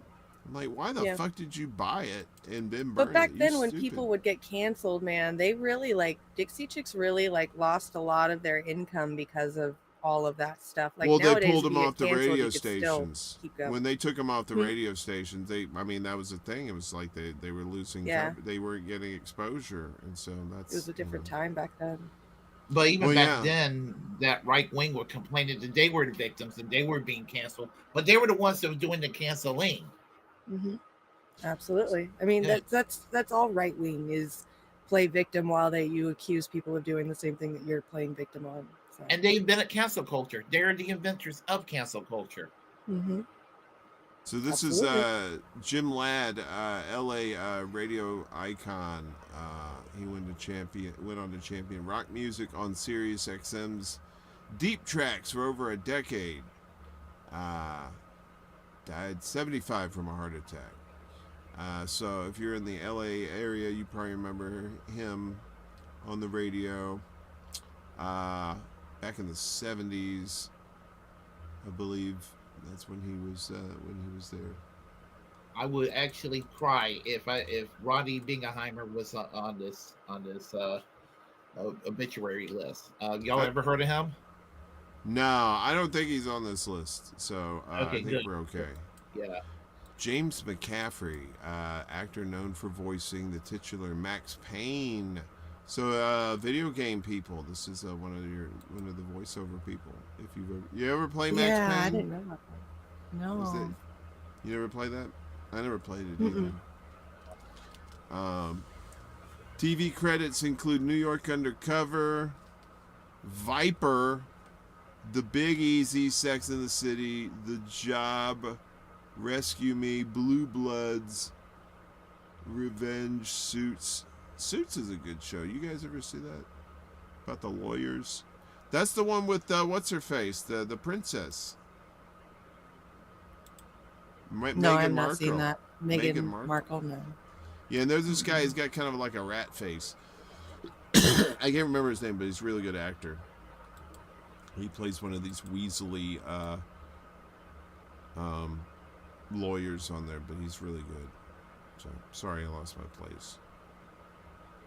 Not exactly the most professional outfit back behind the scenes here. So anyway, dead people you've already seen. Ba ba ba ba ba ba ba ba ba. Okay, so that's guy.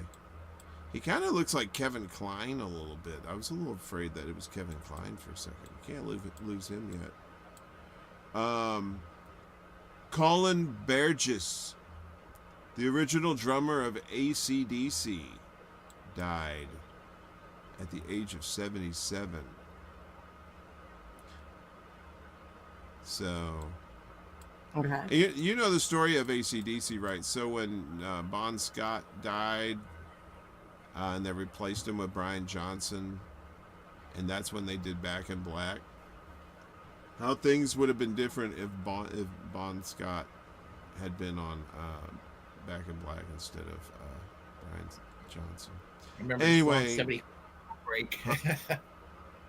It would have sounded different, I would imagine. So, Kenny DeForest. I don't know who this is. Do you know who this is? Stand-up comedian, best known for appearances on late-night talk shows. Oh, that's probably why I don't know him, because I don't watch those things. 37 in a car accident. Oh, and Andre Brower. He's on Brooklyn Nine-Nine, but Homicide Life on the Streets is it's a really good show. It was out around the same time that Law and Order was kicking it, like before it became like 8 different shows. Have y'all ever seen Law and Order UK?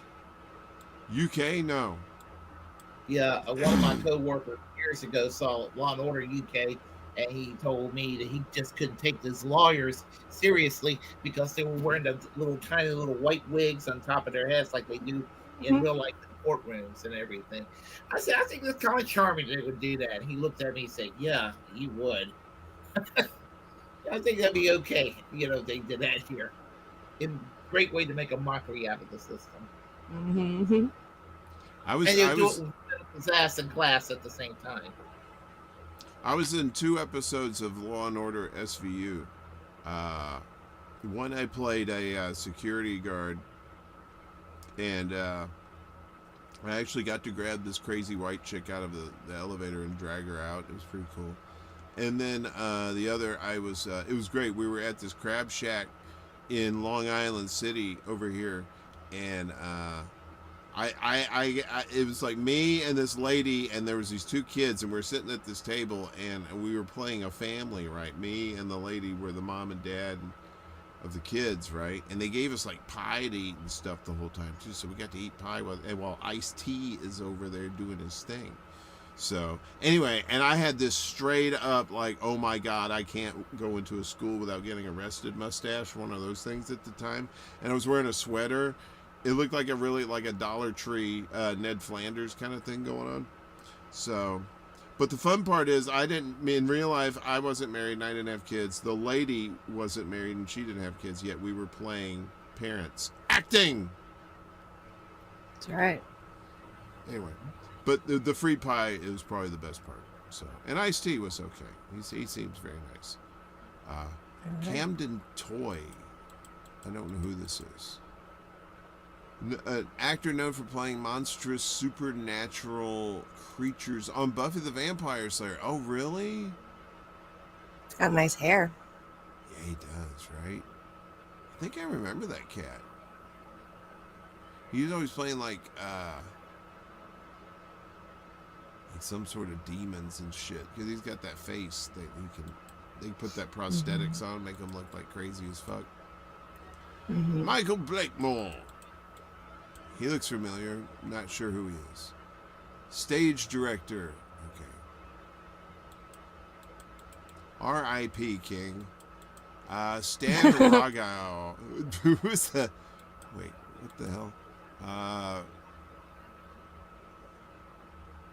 He's the Emmy-nominated producer behind Lizzie McGuire. He looks like a pedophile. Yeah, he does, doesn't he? Yeah. Anna Chickadee Cardwell, the eldest daughter of reality TV star Mama June Shannon. Oh, yeah. Oh, she died? Oh. Yeah, it's the older sister. That's yeah. terrible. I never just like watched last that show. month. Oh, yeah. This one got me. I didn't know Ryan O'Neal died. He's been in a bunch of shit from my youth, that's for sure. Paper Moon. Remember that, Willie? Did you ever see that Paper Moon with it? I think that's the one that Tatum O'Neal, his daughter. I think she won the Oscar for that. I think if she was like the youngest person ever to win an Oscar at the time. That I don't remember, but I do remember Paper Moon, but I almost forgot about it. Paper Moon is like, and like Barry Lyndon, the what's his name? Did The Shining, the movie.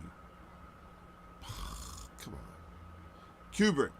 He did. He directed him in Barry Lyndon, some sort of like comedic period piece, which was kind of fun too. If you're fancy, Jimmy, and I know you are. Jimmy's like, quit picking on me. But I'm very shocked. He was like a major star back in the 70s and early 80s. So, wow.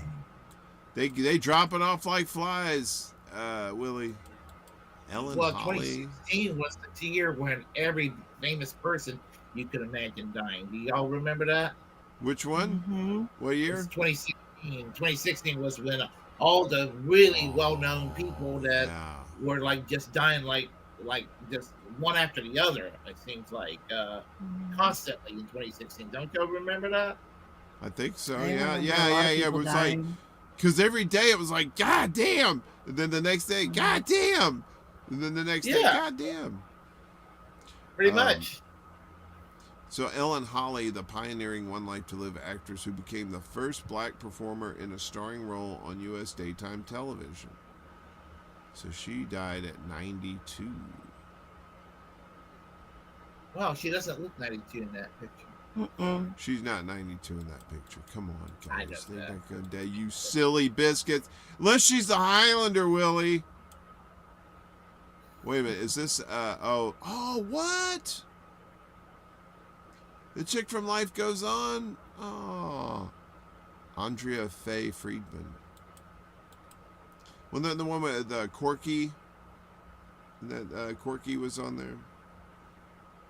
Yeah. Oh, 53. that show. I forgot about that. Obla dee, obla da, life goes on, Willie. La da da da, life goes on.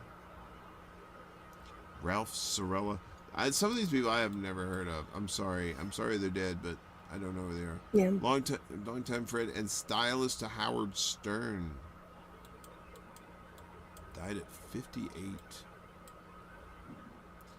Norman Lear. That's a big kick in the teeth, man. Yeah, that was one. Yeah. All in the Family, the Jeffersons, One Day at a Time. Maude. He was 101, dude. I'll tell you an interesting story about him. You know the history behind All in the Family, right? Well, wasn't it like a ripoff of some English show? Yep. He went to England in 1966, and he happened to, just by happenstance, watching the BBC, and he saw a TV show called Till Death Us Do Part, which was basically the same storyline a few years later of All in the Family. And he was like, well, let me try to Americanize this into a television show. So the three networks from 1967 until 1971, he begged the three networks, and there's like several pilots that was unaired. There's even a black and white one from 1967 that's been lost, with Carol O'Connor and Gene Stephenson playing Archie and Edith Justice. That was the original name. They were Archie and Edith Justice. Then they decided to change the name to Bunker eventually. And there's like three in color that you can actually get access to on YouTube and watch a full episode of it. And cool. That's how All the Family came into being. The characters were similar to the ones in England. Elsie was a little more. She was more rude than Edith could ever be. Rita was more attractive than Gloria, and Michael in the United States was less left wing than the one in England. The one in England was a hardcore Trotskyist, but right. And Alf Garnett was way more bigoted than Archie Bunker could ever be.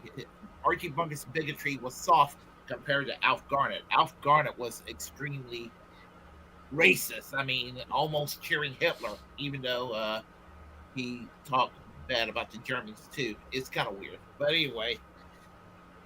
Yeah, I highly recommend. You can actually find that on YouTube as well. Till Death Us Do Part. Right on. But I would. Damn. Yeah. Yeah, Norman Lear really reshaped the landscape of TV in the 70s with those shows. That was a juggernaut. It was just amazing. All those shows were just winning Emmys, and Yeah, and really good actors on there too. Sanford and Son was also inspired by what he saw in England too. It's called Was Steptoe. Steptoe and Son, yeah. You can actually find out on YouTube. Benjamin Zephaniah, poet and actor, died at the age of 65. UK-born, published his first collection of poetry, Penrhythm. Do you like poetry? Are you guys into poetry? Mm-hmm. Really, Jimmy? Do you like poetry? Mm-hmm. I used to write it, but not really anymore. Can I quote you a love sonnet? There was a young man from Nantucket. And we should continue with this. So this is Denny Lane, who has like English hair. But Denny Lane is co-founder of the Moody Blues and Wings. So a major player in 60s and 70s rock music. 79 years old. You like the Moody Blues, Willie? I knew Jimmy's got... Some Moody Blues. I'm kidding you not. I was actually at work. I was in a mood for the Moody Blues. So I actually played a few songs on my phone just to keep myself going. Yeah, there's a song called House of Four Doors. I recommend it on the Moody Blues. It's the same album with their famous song "Ride My Seesaw." Oh yeah, "Ride My Seesaw." Do do do do do do do do do. Same album. Ride My Seesaw. Legend of Mine. Well, you know the song about Timothy Leary. They did a song called "Legend of the Mind." It was a kind of appraising. Oh yeah. No, who did that song? Moody Blues. Oh no, he's outside. That was Moody Blues? Yep. Really? Okay. That was the same album. Jimmy, do you like Moody Blues? Have you ever listened to Moody Blues? Never. You ever heard that song, Nights in White Satin? Nights in White Satin. That's Moody Blues. Okay. I like that song. Never reaching the air. I like that song. Letters are written, never meaning to send. Yeah, it's very beautiful. I like the Moody Blues too. Never got to see them live. They put out an album in the 80s too. That's where that In Your Wildest Dreams. There were some good cuts on that album. Not bad. So yeah, R.I.P. Fun fact: when during the Nixon presidency, there was rumors that he actually liked the song "Night in White Satin." Wait, say that again? Richard Nixon. There's a rumor that Nixon was a fan of the song "Night in White Satin" by the Moody Blues. Okay. Nights in white satin, never reaching the end. Letters are written. Wait a minute. Why isn't the tape recorder recording? This is gold, Jerry, gold. All right, sorry. Well, it's orchestral enough in the background. I can see where he would like it. You know, it goes good with incriminating audio tapes. Shane MacGowan, Pogue's frontman. Right, oh yeah, that is a shame about 65. I used to like Pogue. He's young, man. 65. Yeah, Nights in White Satin is Moody Blues, silly biscuits. Come on, laugh. Get with the program, son. I used to work in rock radio. I know this shit. Tell me my business. Whoa. Jack Axelrod. The actor who played my boss, Victor Jerome, on General Hospital and had guest roles on Grey's Anatomy, My Name is Earl, and many other shows. Died of natural causes. He was 93. What are natural causes? Your body giving up? Probably a heart attack. Dude.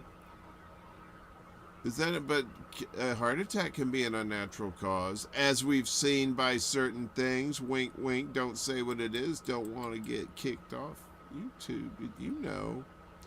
Jibbity jib jab jab. So anyway, here's that guy. He's one of that guys. Frances Sternhagen. She's one of that ladies in Hollywood too. She's been in a ton of shit too. Broadway too. 2-time Tony Award winner. She was on Sex and the City. But she's been in all kinds of stuff, like always like guest starring in some sort of like movie or TV show, something like that. Jean Knight. She's the singer behind the 1971 Mr. Big Stuff. Who do you think you are?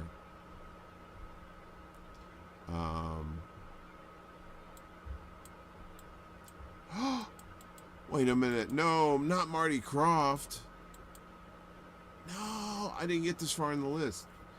Of Sid and Marty Krofft? Seriously.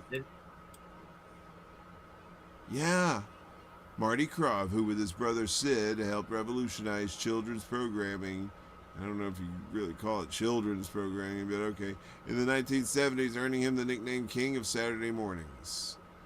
He died 86. Some of the shows from back then. Yeah, like HR Puffin stuff and Land of the Lost, Sigmund and the Sea Monsters, all that shit. And they'll be always having that crossover shit too with like live action shows like Brady Bunch and stuff like that. Mars Williams, saxophonist for the Psychedelic Furs and the Waitresses. Oh, and I love both bands, Psychedelic Furs and the Waitresses. You know, I watched this video about the Waitresses the other day. It's a fun little story about that song, Christmas Wrapping, that they didn't want to put out a Christmas song. So it's basically a song that shits on Christmas, and it's great. It's like a retail favorite, right? Because you know, in the retail biz, you're gonna hear like the whole junket of Christmas song. You know, last Christmas I gave you my heart.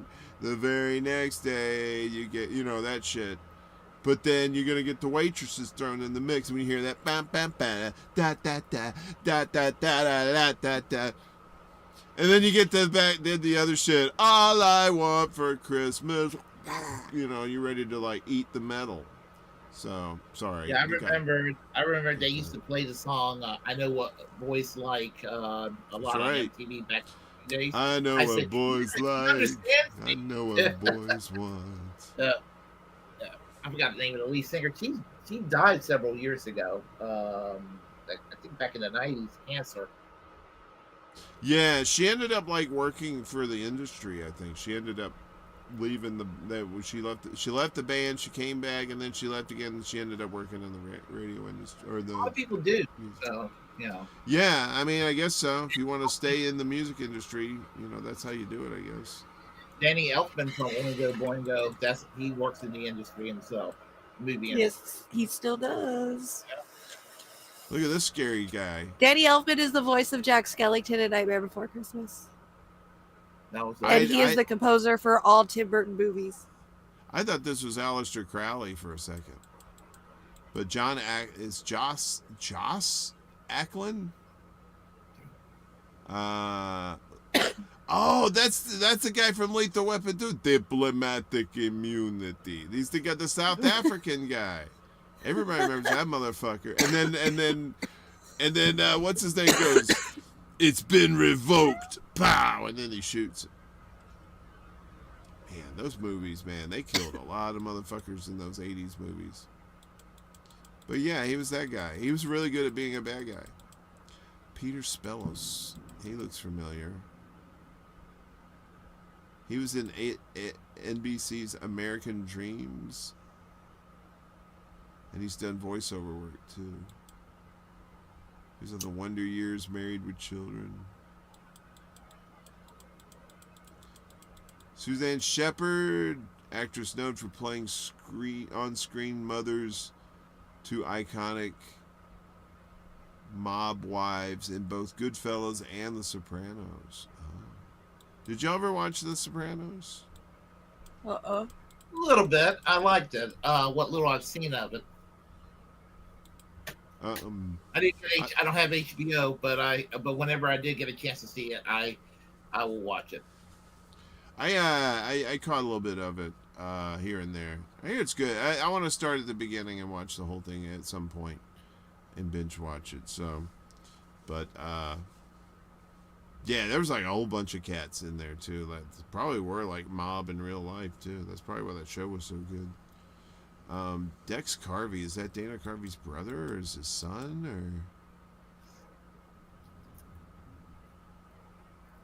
or? Oh, there was a son. Oh no, his son died November 15th of drug overdose. God damn. Your dad is like super famous, probably got all this money and shit. How the fuck you want to fuck your life up like that? I never understood that. George Funky Brown, the longtime drummer and co-founding member of the gender-bending band Kool in the Gang. Oh no. That's two drummers, right?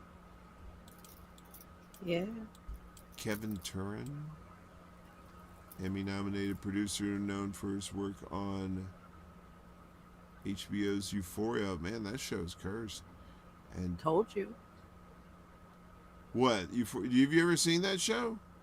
No, but I told you it was cursed. Like, there's so many people. Damn, they should call it euthanasia. Oh. But, I would do that if I had it, but I had to do it with my mouth instead. Died at 44. Damn. Too fucking young, dude. Oh, shit. Okay, sorry. All right. We're getting close to not the end. We don't have to go through the whole list. So there's Connie, I don't know, this white chick. Brandy Mallory, makeup artist and dancer. Janet Landgard. I'm going to just try and see if we skim down to people we might know. Ross McDonald, that guy looks scary. I've seen him in some stuff before, though. He's an Irish cinematographer, so... Oh, never mind. I thought he was an actor. Evan Ellingston. Peter White. Yay! They going buck wild in these streets. Tyler Christopher. They are. You heard him? Oh, General Hospital. Yeah. That's right. Yeah, we got a good crew down the street. Aaron Spears. Another drummer. Damn. Look at that. Poor Matthew. Look at that fucking forehead on that guy. Jesus. The moral of the story, do not play drunk. It'll kill you. No kidding. Except if you're David Grohl. Judy Nugent. The former child actress best known for her performances on Adventures of Superman and The Ruggles. This one hurt me. Richard Mall, Bull from Night Court. Oh. Oh. Oh. Harry's gone. Bull's gone. Like, all them bailiffs are gone. Except for Roz. Roz is still around, the black lady. They brought in two old ladies to be bailiffs, and they both died. They finally had to bring in a younger lady. So they're like, shit, these ladies keep kicking off on this show. They have the new version of Night Court where Dan Fielding's the judge now, and it is just awful. It's terrible. Oh, not a fan. Yeah, so that's sad. How did he die? Let's say how he died. Or maybe it does. I don't know. But he was 80. I mean, you know. This one hurt too. Fucking Shaft, man. God damn it. Why you run away from Shaft? Hush your mouth. He kind of reminds me of Dick Gregory. He does. Yeah, he did now. And later in life, yeah, he looked a lot like Dick Gregory. Especially with the chops like that. Yeah. I mean, he was more than Shaft, but, you know. He was an icon, that's for sure. I was supposed to go to a protest in 1997, and I'm sorry I didn't get a chance to because it was called Day Without the Pentagon, and Dick Gregory spoke at that event. And I was like, man, I could have met Dick Gregory. I'm sorry, I just skipped over this white lady. I don't know who she was. She didn't seem very familiar. Who's the 45 King? You ever heard of this guy? The hip-hop producer and DJ better known as the 45 King, Mark Howard James. Wasn't that old? He was only 62. Shit. Sorry. Dwight Twilley. Oh, really? Power pop singer and songwriter, known for songs including I'm on Fire and Girls. 72 years old. They used to play his stuff on MTV back in the 80s. They had this lady in the video there, Joanna Merlin. I guess she was a dancer and actress. She was the Fiddler on the Roof on Broadway. Suzanne Summers. The Thigh Master couldn't save her. Man.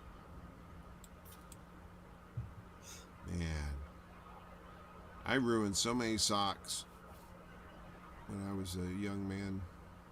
Anyway, we'll just keep scrolling. Get past that embarrassment. There's Piper Laurie again. She was in that. And then Louise Gluck.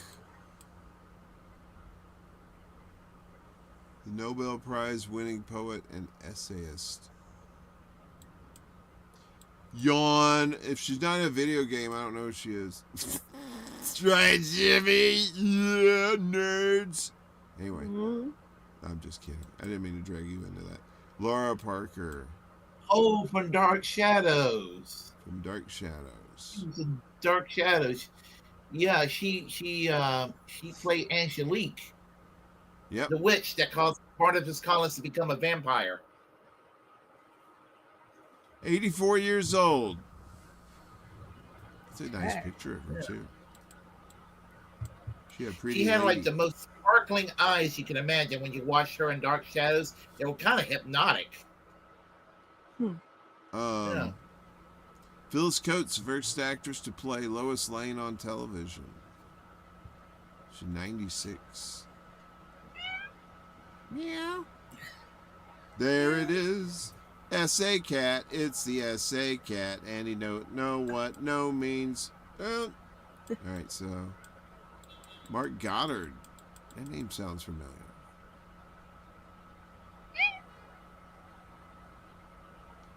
Oh, Don West. He was on Lost in Space.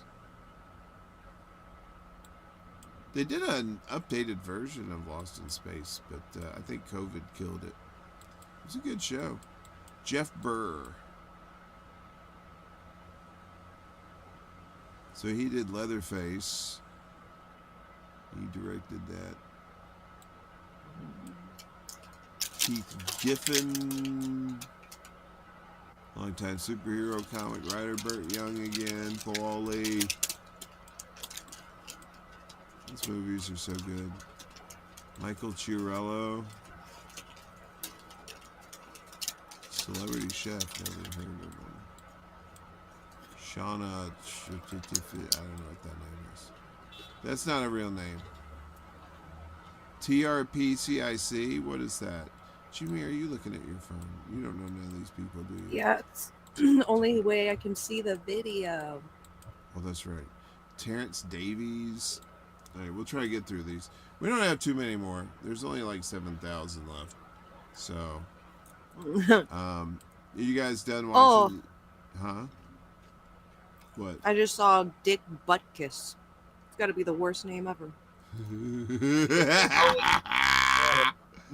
You are always getting him with that name. But I bet I would never let him down on that name either. But kiss. Dick. But kiss. That's Jimmy, the worst. Right? That'd be like ass crack lick. All right. There's. It just sounds like the name that would be made fun of in like an Adam Sandler movie. Right? Or you're doing one of those find a word things, and that's like the first 3 words you find. You're like, God damn it. Dick, butt, kiss. Right. Why does he keep doing this? All right. Actually, well, a lot of women who were expecting over the years, I will go and suggest weird names for their kids, and they're like, I'm not going to name them that. Mm-hmm. Yeah, nothing like. Yeah, what kind of parent are you that you're going to name your kid Dick, knowing full well that your last name is Butkus? No, they named him Richard though, and Dick is the nickname for Richard. So they probably didn't name him. Did you not know Dick. that though? What? That Dick is the nickname for Richard? Yeah. Okay, then they knew it was going to happen. Well, they probably called him Dick. Yeah, they probably called him Dick as a nickname. But they Horrible probably named parents. him Richard. Yeah. Well, back then, calling kids Rich now instead of a Dick. Yeah, you didn't call people a Probably. dick back then. You called people But something else. Rich Butkus? That's even worse. I didn't think about Well, that. what else? What other kind of butt are you gonna kiss? You gonna poor butt kiss? No. Yeah. Poor butt kiss. Yep. Look at this. Okay, This the guy, chat's getting mad. Okay, he's a football star. I get it. Terry Kirkman, founding member and co-lead vocalist of the '60s folk rock band The The Ghost of Association. Disc Butkus was my best handle.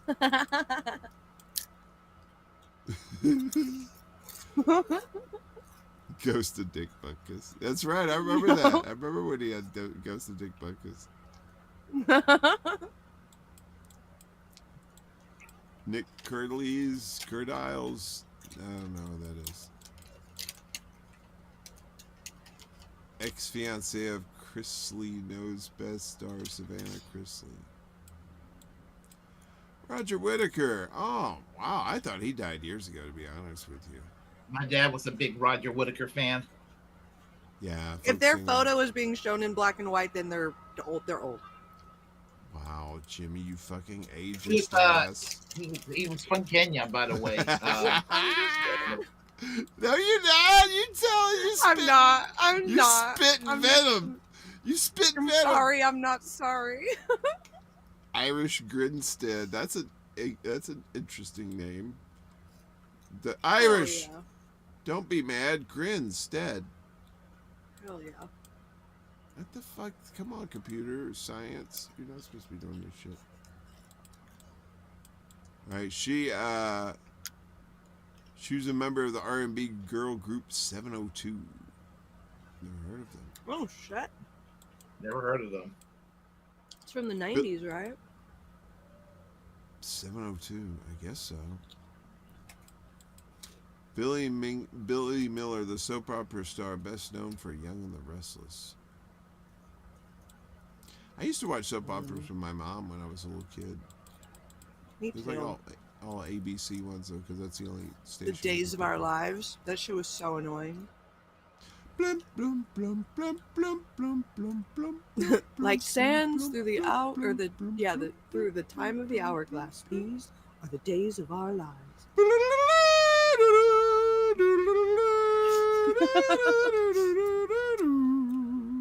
Sponsored by Pfizer. This morning I was bored and I was actually watching theme songs from soap operas over the years, and that's coincidence. Folks, I don't think everybody. You hear that one? What's that? Yeah. Yes. You did? Okay. I mean, not the Warren variation of it this morning. No, obviously, yeah. Yeah. We I didn't realize how late we were going here with the death march, but apparently a lot of people died this year. So, but none of the other shows were like doing the death march. So I said, "Fuck it, we'll do the death march." Well, you know what? I'm going to make a prediction. In the year 2024, more famous people are going to die. Damn it, Willie. I agree. I'd put money on that. You're supposed to say spoiler alert before you say that, Willie. Damn it. Now we already know. Mark my words. In the next a week or two, you're going to remember that I said this when someone well known passed away. Charlie Robinson. Charlie Robinson, the country singer songwriter, best known for the top 40 hit "I Want You Bad," died September 10th from cardiac arrest. Okay. Oh, Gary Wright. Yeah, Love Is Alive and Dreamweaver. Hell yeah. I didn't know he died. Wait, the guy that wrote Dreamweaver died? Oh, Dreamweaver,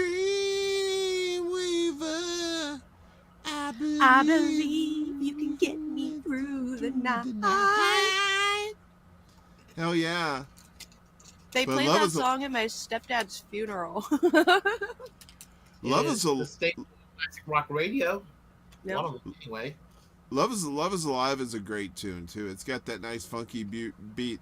Boom, bang, bang, bang, bang, bang. It's so good. I love that music from that era like that. So good. So good. And there's, oh no. Somebody once told me that living was kind of cool. Then I quit to hell. I'm having deja vu. Is Smash Mouth dead? Yeah, he died again. We resurrected him for jokes, and then we killed him again. Got it. He was a former rapper with the group Freedom of Speech.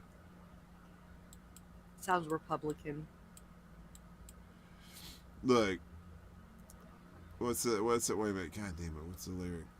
Somebody once asked, could I help spare some change for gas?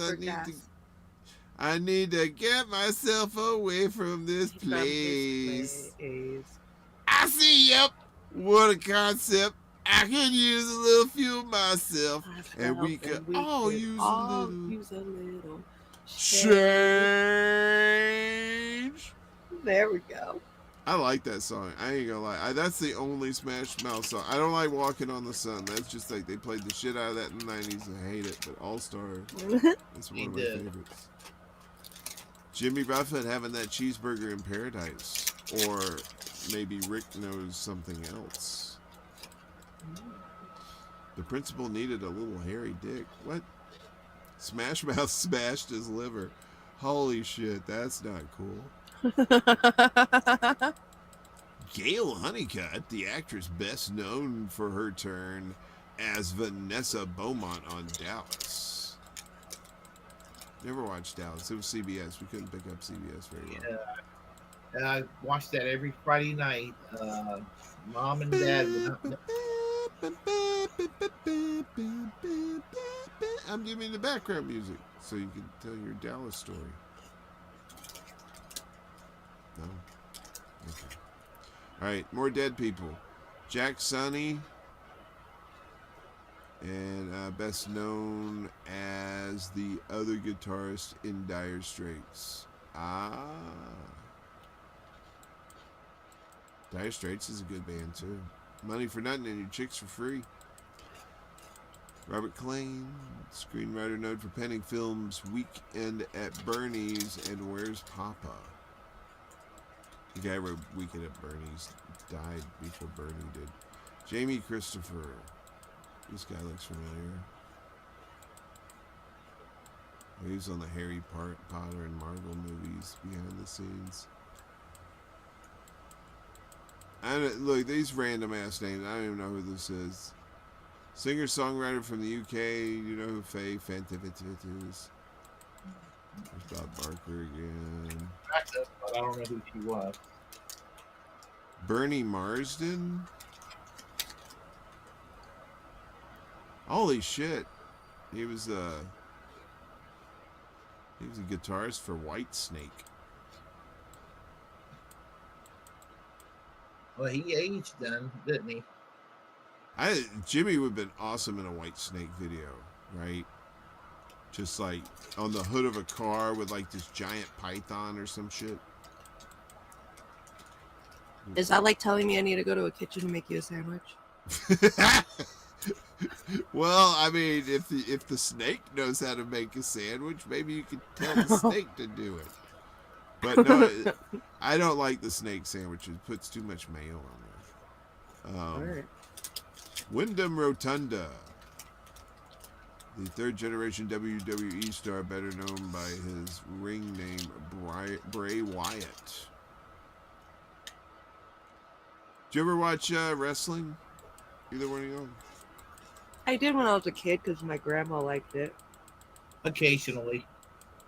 I don't know. Wrestling just kind of brings people together. I don't know. Maybe not so much now. Now it's just so commercialized. But back in the day when it wasn't, it was just kind of like a fun little thing you go to. Or you see it on TV or something, you know. The theatrics of these wrestlers, you know, bragging about themselves was funny. Right. Like Terry Funk. Speak of the devil. I like Terry Funk. He was great. Roddy Piper. Those OG wrestlers really like did numbers on their bodies and stuff too, man. Just like holy shit. Yeah, all that shit was scripted and stuff, but they still had to do the physical stuff. Elizabeth Hoffman. She was on Sisters. Okay. Who's this guy? Oh, he must be old because his picture's black and white, right, Jimmy? You ageist ass. He was 84, so I guess you're right. Told you. He was a writer and producer for Dallas. That's another curse show. Let's see for this guy. Ray Hildebrand. One half of the pop duo Paul and Paula died of dementia. Ugh. Wait, you can die of dementia? Yeah. My great aunt did. How do you die of it? I mean, you know, imagine when your mind is going bad, it's probably affecting your whole body, and she just lost her will to live. She refused to eat, and it was psychological. Okay. Yeah. So so it was the refusing to eat and what happens with going anorexic and all of that. Your body kicks out. So yeah, because I was thinking like dementia, like that's just your brain going out. I didn't think like legit dementia itself could kill you. But yeah, I guess the effects of dementia can. Yeah, she was almost 98 years old. She lived to be 97. God damn. And I'll take dementia if I can live that long. Yeah, she was in bed for 11 days with no food, no nothing. 11. Yeah, she was just refusing. Shelley Smith. She lived 11 days with no food. And she was whispering to me and my grandmother at the old folks' home. And then in February, good Lord, I don't know what day in February, but anyway, it was in 2013. She died at the age of 97, just a couple of months away from turning 98. That's crazy. Dementia's wild. But yeah, the end of death stuff, that stuff is scary. Last year when my husband's grandma died, she was laying in the hospital, and I guess like right before she passed away, she like jumped up really quick and said, "Please help me, I'm dying," and then died like right then and there. What's weird about that? Before my grandmother died, she died on Wednesday, and my dad was visiting her on a Sunday, and she just had this wild look on her face, like pretty much from Sunday all the way to the time she died. She just had this really weird expression on her face and everything, and my dad was like creeped out by it. But I'm looking back, I'm like, she knew she was dying, and she was trying to fight it off. Right. It's just crazy. And That's sadly, she died with holding on to my dad. She was dying right there. She just died right there because she was just like freaking out. And she was 1 month, 1 day from being 96. God, your family lives forever. Seemingly, Johnny. I mean, He got some good genes. yeah, I hope I'm going to be lucky enough about it. My parents are in great shape for the age they're at, right now. Even though my dad did get in a bad accident, falling off the stairs a couple of weeks ago, about a month and a half ago. Yeah, he tripped over the stairs and fell down the floor back home, and they had to rush him to the hospital. Oh no. He got a little clumsy with his feet lately, but I mean, he's okay. I mean, he was swollen in his face, but I mean, it's gone now. I mean, you couldn't even tell he tripped over himself on the stairs. Yeah. I told him, my mom's like, y'all move your shit downstairs and y'all keep it downstairs. Right. No more staircases for them. Fuck that. Yeah, very seldom they can go up to the second floor, I mean, they got a bedroom downstairs, too. They could just move into that bedroom downstairs. There you go. Yeah. Oh, yeah, the guy from King of the Hill died. I forgot about that. Yeah, Johnny Hardwick. I didn't know he died. That's terrible. Oh, the one that plays the conspiracy theorist. Yeah. Yeah. That mumbles and you never understand what he's saying. No, that's Dale. You're talking. Boomhauer's the one that that dang old that's Boomhauer. Oh, okay. Yeah, he's the conspiracy theorist. Oh yeah, that's right. He's a conspiracy theorist. King of the Hill. I tell you, my mom and dad used to hate watching Beavis and Butthead. But I tell them, if you think about it, you like King of the Hill. It's kind of a spinoff of Beavis and Butthead. It's not. It's so King of the Hill was so religious and like family friendly and shit.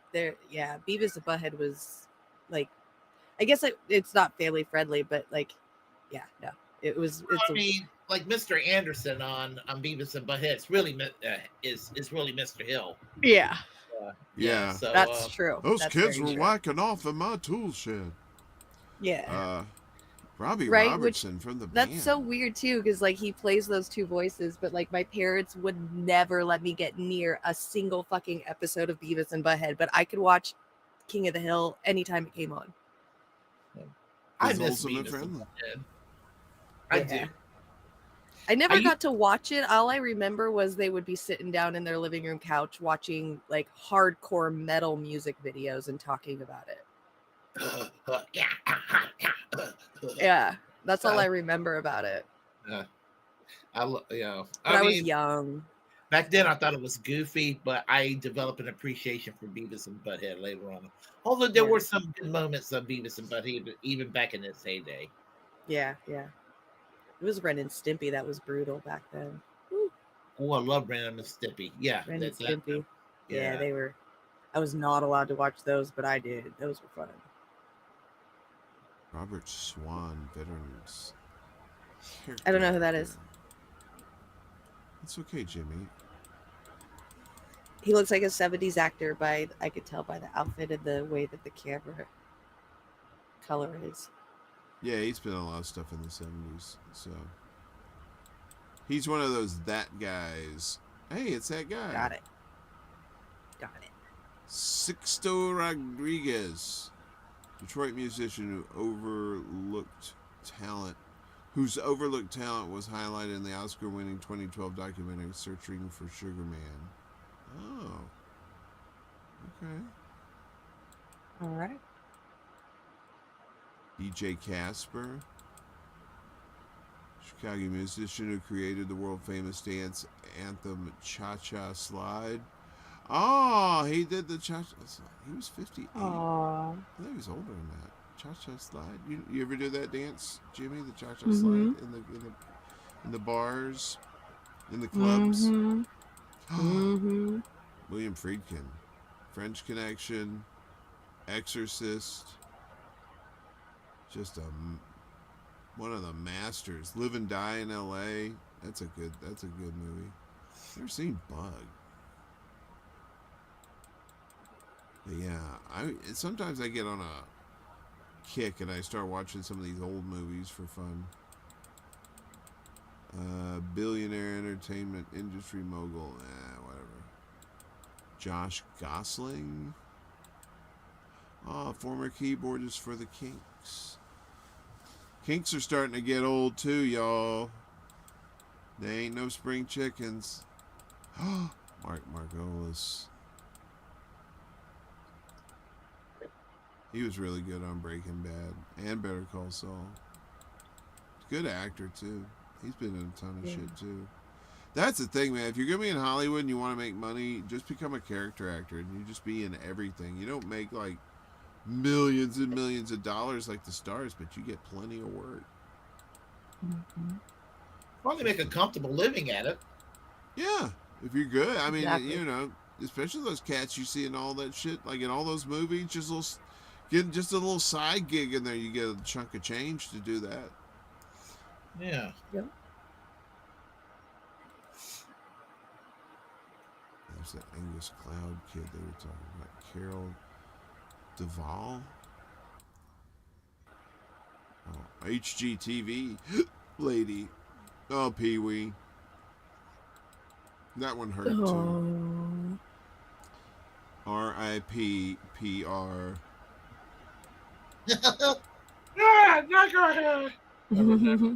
Yeah, that was one of the best things of Saturday mornings in the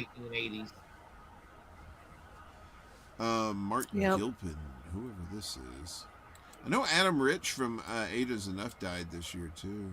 He was our age. I think he was 50, 54, 55.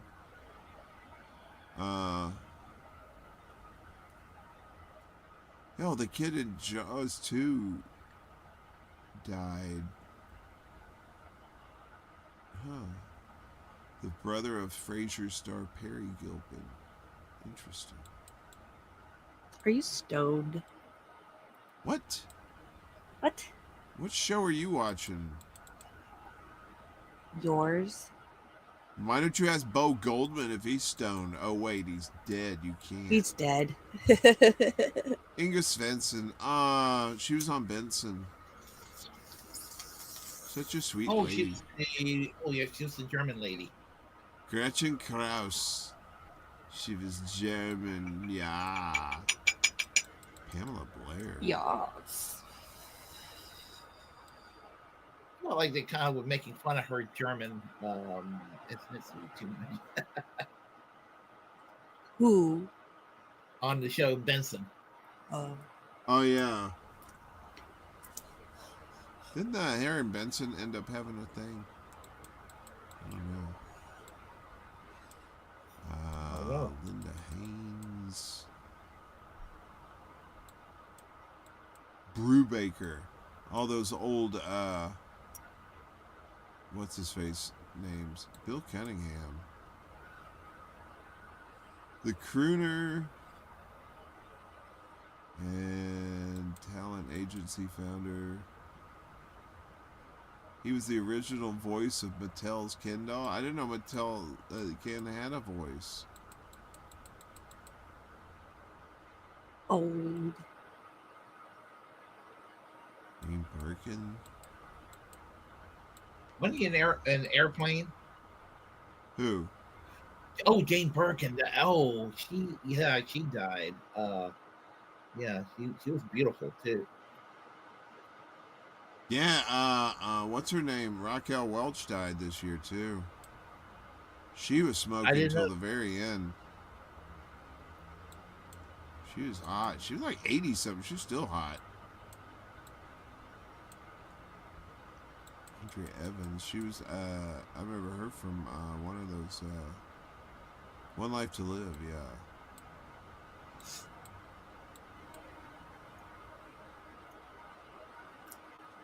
George Tickner, co-founding member and the original rhythm guitarist for Journey.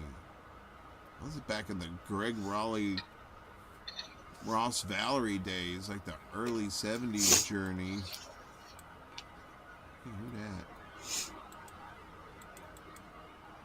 Oop, shit. Anyway. Okay, there's probably no dead people, right? Yeah. You guys getting depressed? Jimmy, Yeah. you got your thing. We've got one more thing to show you. What's this video about, the TikTok thing? It's just a really cool little video that I saw on TikTok that I thought it'd be a cool thing to like have people remember during this year and all the years to come, that life is really actually meaningless and there's no point to it, and we're not that important, and we don't really need to be anywhere. So just go out and live it and have fun and do what you want. All right. So hang on just a second. I really need a better studio.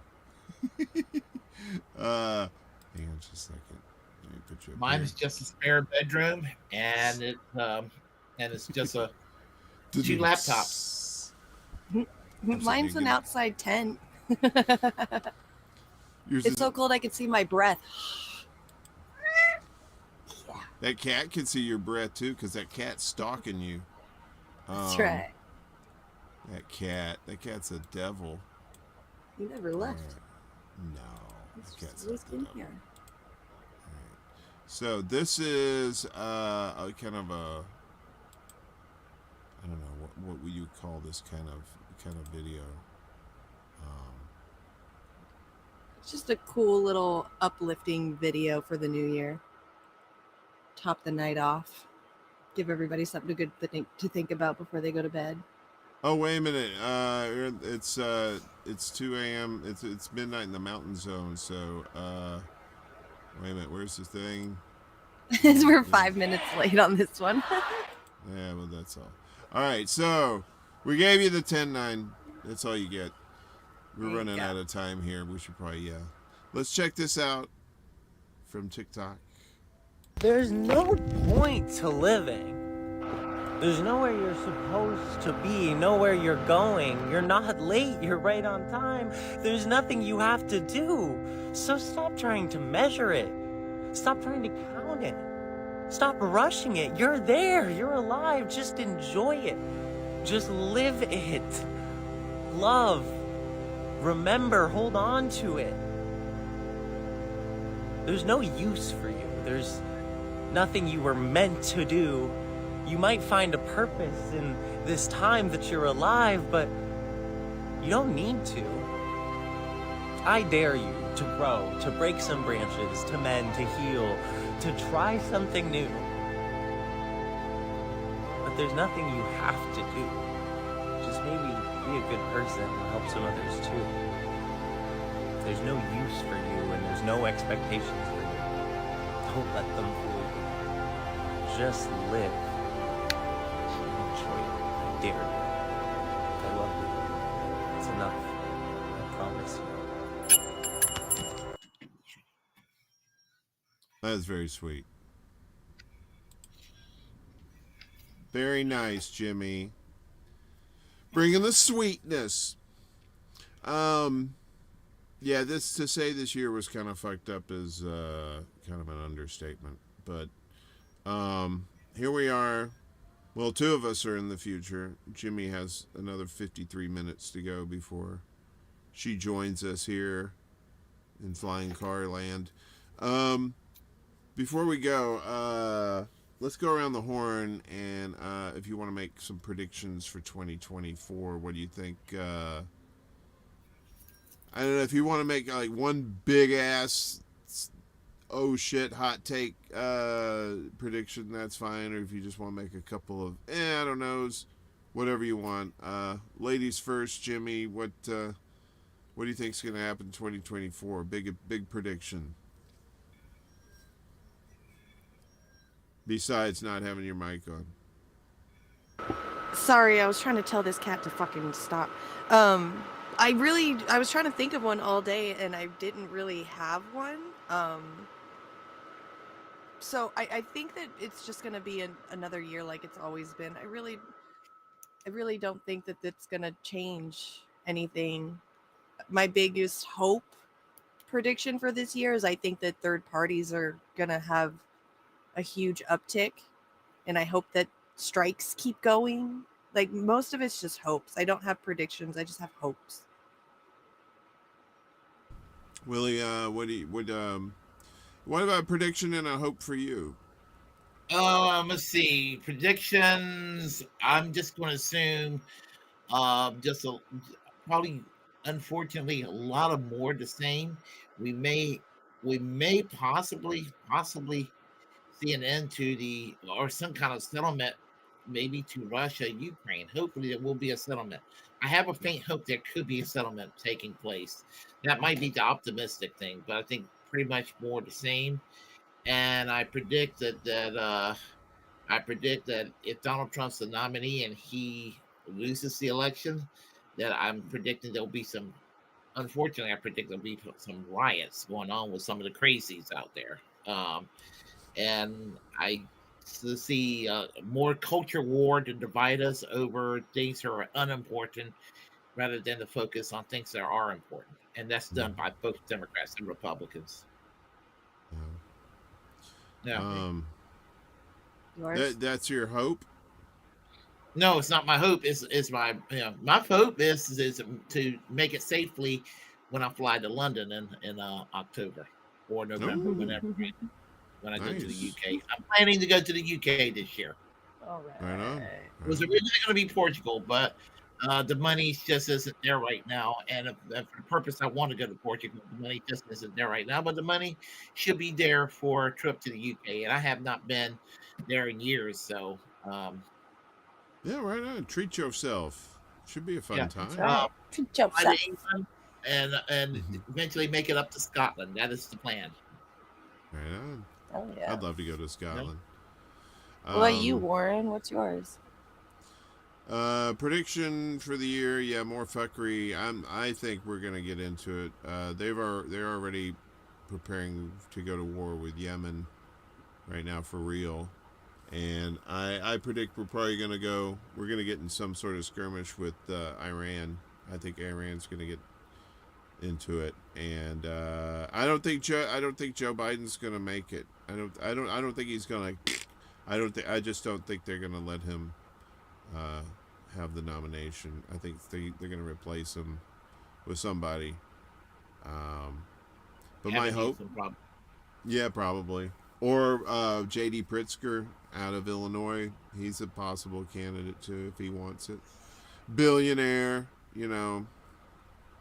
So, my hope, though, is that the left gets their shit together and starts coming together. Because, like, these third parties and all this fun stuff that we want to do, we got to change the system first. And the only way we can do that is people... get together for direct action and mutual aid and just forming networks and friendships and bonds and coming together and actually change the system, not just, lip service, So that's a hope that people finally all wake up and we all kumbaya out in the streets and start making some changes, but, we shall see, as they say. So, but we have the dubious. I don't know. Is it dubious? We have the Willie and I have the honor of having the last show of the year, but also the first show of the new year, because it bled over, right? And Jimmy, if we last 48 minutes, can claim the same. She's like, no. I'm so tired right now. She's like, yeah. Well, talk about dead people will take it out of you for sure. So yeah, I think that's what it was all those dead people tired me out. Only the diehards remain, the literal diehards who like dead people. So right. Didn't really want to turn it into a whole dead people show, but there was a lot. There was a lot more on there. I got that from Entertainment Weekly's site. So if you want to see the whole list. Jesus, I didn't even get like halfway through it. I think there was a lot of people fucking died this year. So, actually, probably of everybody, John Pilger dying might be the one that I'm like the one that's kind of upsetting me the most. Because, yeah, he was a really big advocate for Julian Assange. Yeah, it's pretty fresh too. It just happened, and today, it's. You hate to lose soldiers like that, when you're trying to fight for something. During the Obamacare debate before Obamacare became Obamacare, and somebody ignorant saying, "Oh, we're going to have a healthcare system like they have in England. Do you want that nightmare?" And it's like it was something like that. Some Tea Party person and John Pilgrim was commenting on it. He's like, no, what Obama is offering is nothing like the NHS in the UK. And he says, I have used the NHS, has saved my life, and we are better off to have it, you know. Good on him. Yeah. Yeah, Good. That was a really hard one to hear today, for sure. It really breaks your heart when even you can't even get Medicare for all in a pandemic. You know, that was the real. That if you can't get it in a pandemic, they ain't gonna give it to you anyway. That's the worst case scenario, and they still didn't give it to us. You know, 3 years ago. You know what? One thing's for sure. Those of us that supported force the vote, looks like we were correct, and looks like the Sam Cedars and Ugerts were wrong. Yeah. Well, and now they're probably going to get voted out. They're probably going to get primaried. And what a wasted opportunity. Just like Bernie, wasted opportunity. You know, so. But you know what? Guys, our last hope too, and there's nothing. Bernie couldn't do this. You know, there's nothing. We lost our chance with Bernie, and Bernie kind of did it himself, making it, lose chance for everybody. Yeah. I still say he got threatened somehow. I think he threatened to expose his wife or something. She's probably doing some nefarious shit. It's always somebody in the family. There's always somebody that they got the goods on, and then they're like, you don't want to go down this road, or we'll do this. And I don't know. I like to think that's what it was. Not that he's just turned into a god awful person by himself. So anyway, he has recently. Shit. He has, yeah, he's just digging deeper and deeper. He don't give a fuck no more. Yeah, I tell you one thing. He was the last one for that Bernie cult. I mean, just that Bernie cult was something, because I was in there longer than anybody in this space, I think. Yeah. Well, that was the thing. He resonated with people. It wasn't like he was saying new shit. He was just saying the shit everybody was thinking out loud, and no other politician of that stature had spoken stuff like that before. So he caught a lot of people off guard. And then, when he stayed consistent with the message, he's got more and more people on board. And then he got to the very end, and he got to the 1 yard line. He was ready to do the winning touchdown, and then just they fucked him over, and he didn't fight back. And same thing in 2020, and that was it. That was all she wrote. That was it. That shit broke my heart more than anything. Yeah. It broke my heart too, because I'd been out in the political wilderness for a while, and I'd finally said, I came back, I said, maybe there's somebody worth of shit to actually vote for now, and then I voted for him in the primary, and then I ended up voting for Jill Stein in the general. Yeah, same. Yeah. It was a kick in the stomach and a kick in the balls and a kick in the teeth all at the same time. Yeah, it was. I gave him my everything. Like, I gave that man my entire year of 2016. I gave him my all. That was hard. I want my money back. I want all the time and love and patience and money. I mean, I literally went homeless for that man. Like, that's nuts to me. Like, I put more money into trying to get him elected than paying for my own rent. It was bad. Wow. Yeah. My workplace was the reason. My work schedule was the reason why I couldn't go do like on the ground work. I mean, I did some canvas a little bit in 2020, but I just had always had a peculiar work schedule that prevented me from doing what I was supposed to do. However, I gave him a lot of money. A lot of money. Yeah. A lot of tax I didn't give him that much money. So for like you, Willie, who gave a lot of money, and you, Jimmy, who gave a lot of time and effort, that's just got to be like doubly just painful. From 1990 until 2020, it was probably close to $5,000 I gave to that man. Yeah, I don't even know how many hours I wasted on that man for phone banking. I used to do for like weeks on end. I would do 100 phone calls a day for that man. And then on the weekends, I would go and walk these mountains down in San Bernardino. I walked and door knocked. Up in the high desert in north of me, I door knocked. I went all the way out to Lancaster, my old hometown, to go door knock for that man. Days I've spent on that man. I've volunteered at his rallies, 2 different rallies. I didn't even just go to his rallies. I volunteered. I was one of the workers there. So I had to go like the day before to rehearse everything and then go there. And I still never got to fucking meet that man. I'd done so much for him. I never got the chance to meet him. I went to one rally in Chapel Hill, and I didn't get a chance to meet him. So yeah, I went to the Democratic convention out here in Long Beach a couple of years, like a few years back, and he was in a room right next to where I was, but because I was there as media, I couldn't go. I was gonna go as a caucus member. Girl got me a ticket, but she ended up not being able to give it to me, so I had to go as media. I couldn't go in there and see him. I was like literally 20 feet away from that guy, and still like my heart was broken after that. I was like, I'm done. Somebody told me outside, because I was upset that I didn't see him. They're like, look, you never want to meet your heroes anyway. And I still never forgotten that. And I kind of thank that man to this day for that. I'm kind of glad now that I've never met him. Bulla had a great comment here, and I really appreciate it. I hope this excellent program set the stage for more great truth this new year. Thanks so much. It's really good. I like that. You know, I was teasing that I was going to spill some tea and stuff tonight, but I got to the point it was just like, you know, all I want to do is just see people just come together and work together. You know, if you have common goals, you should be able to put aside a lot of the stuff that is keeping you apart. Some things in this space are just labor disputes that people need to, you know, just handle their business themselves, right?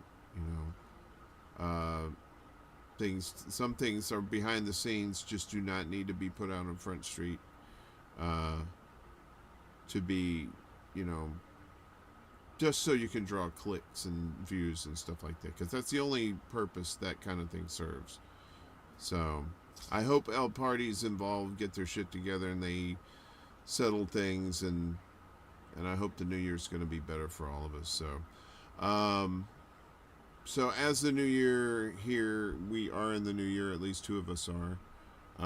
Willie, what's going on with the shows, with Bragland? Well, with your show, the Willie Bragg show. Well, you can speak on Bragland a little bit. What's a bit of time? future? I'll go and do some videos when I get a little bit of free time, and then Friday I guess we'll be doing our first Bragland of the year. Yeah, I think that we will be having a guest on the first episode of 2024. Right on. That sounds groovy. Yeah. How's so I know you're more getting into the Twitch land there, Jimmy. What's Scarlet Sativa look like coming up in the new year for you? It's good. Hopefully some more new games, same games as usual. And then obviously the Bragland show, we'll be doing that on Friday. So we'll be still talking about politics and issues and topics at hand and things like that, but mostly just gaming, lots of gaming. I recently threw up a couple of highlights and clips up there of me kicking some ass and some Overwatch, where I got some plays of the games, which never fucking happens because I suck at that game, but I'll take it if they're gonna give it to me, and I'm so excited. But no, this new year I'm really hoping for some new games. I mean, I just recently heard yesterday on your gaming channel, somebody was talking about this game called Skull and Bones, which is going to be like a pirate ship battle royale type game. So I'm really hoping for some, so I'm really hoping for some fun. I've downloaded Starfield and I just downloaded Goat Simulator 3. So I'm hoping to throw some new games up there soon. Rick said, is there a market for a Pong Twitch stream? There might be. They might be a little bit on the older side, but there might be. Pong on Twitch. That's funny. I was thinking about doing like a gaming stream one day. It's just nothing but retro games. You know, like maybe play a little bit of Miss Pac-Man, you know, play a little bit of like Space Invaders, you know, Donkey Kong, shit like that. You know, get those emulators so you can play it on the computer. That'd be fun. We do that for a gaming stream. That's I mean, that's what part of the thing for the new year here with the move to Chicago and working a little bit closer with the Chicago boys there and girls, and hopefully trying to you know, build something up that can, one, be a pretty decent production house that serves a lot of people that need it, you know, and, you know, mostly to provide help to people in the space who want to become streamers or who want to learn about editing or graphics or any of that, you know, OBS or any of that kind of stuff. So I want to be able to do that more and get more people on board, and we'll see what the future holds. You know, get Mundus Ultra back up and running, get some more paranormal and spooky fun stories. With that show, I want to get more guests on for that. I think for talking between two or more people about that kind of stuff is kind of more fun when you get to bounce that kind of stuff off each other. So Yep. and hopefully more interviews on ExtraBulla Live. So technically we're kind of ExtraBulla Live tonight. We did this show last year as a secret show because it fell right on Saturday night, Sunday morning. So so this is not secret show, this is ExtraBulla Live. So there is a difference somehow, maybe. Any final thoughts, Willie, before we get out of here? Well, final thoughts. I hope that everybody has a great year, and you know, and hope it'll be a better year than 2023, and keep fighting the good fights, and don't let things that detract us bring us down in doing so. My little pep talk for 2024. Sweet. Be positive. Yeah, That's right. Right on. Miss Jimmy? Yeah. Stay high, free Palestine, and remember the revolution will not be televised. It will be tweeted. Yeah. Or Unless posted. Elon Musk stops us from tweeting. Right. Yeah, I was going to say, or posted if you give it into the X branding, which I never will. So, No. X. That's so stupid. That's like Crystal Pepsi. Who's going to get that shit? Fuck that. No. I guess my final thought, Happy New Year to everybody, and I love each and every one of you. Hopefully we can resolve all these bickering and spats that's going on and come together and put some work together and try and change the system. So we'll see what we can do. We'll figure it out. So appreciate everybody. Appreciate the year of love and support, not just for me, but for Jimmy and Willie and all our family here in the space. And you know, we appreciate each and every one of you. You just, you know, we'd just be talking to each other if y'all weren't here. So we're glad you're here, and we appreciate you in the chats, and you know, we appreciate you being respectful in the chats. You know, 99.9% of our crew is, or at least was, so I don't think we're back up to 100 now, so that's good. Anyway, we're gonna get out of here, get some sleep. Y'all make sure you get some black-eyed peas and some greens for New Year. Gets that good luck going, okay? Every little bit helps. All right? Peace out. Wash your ass. Happy New Year.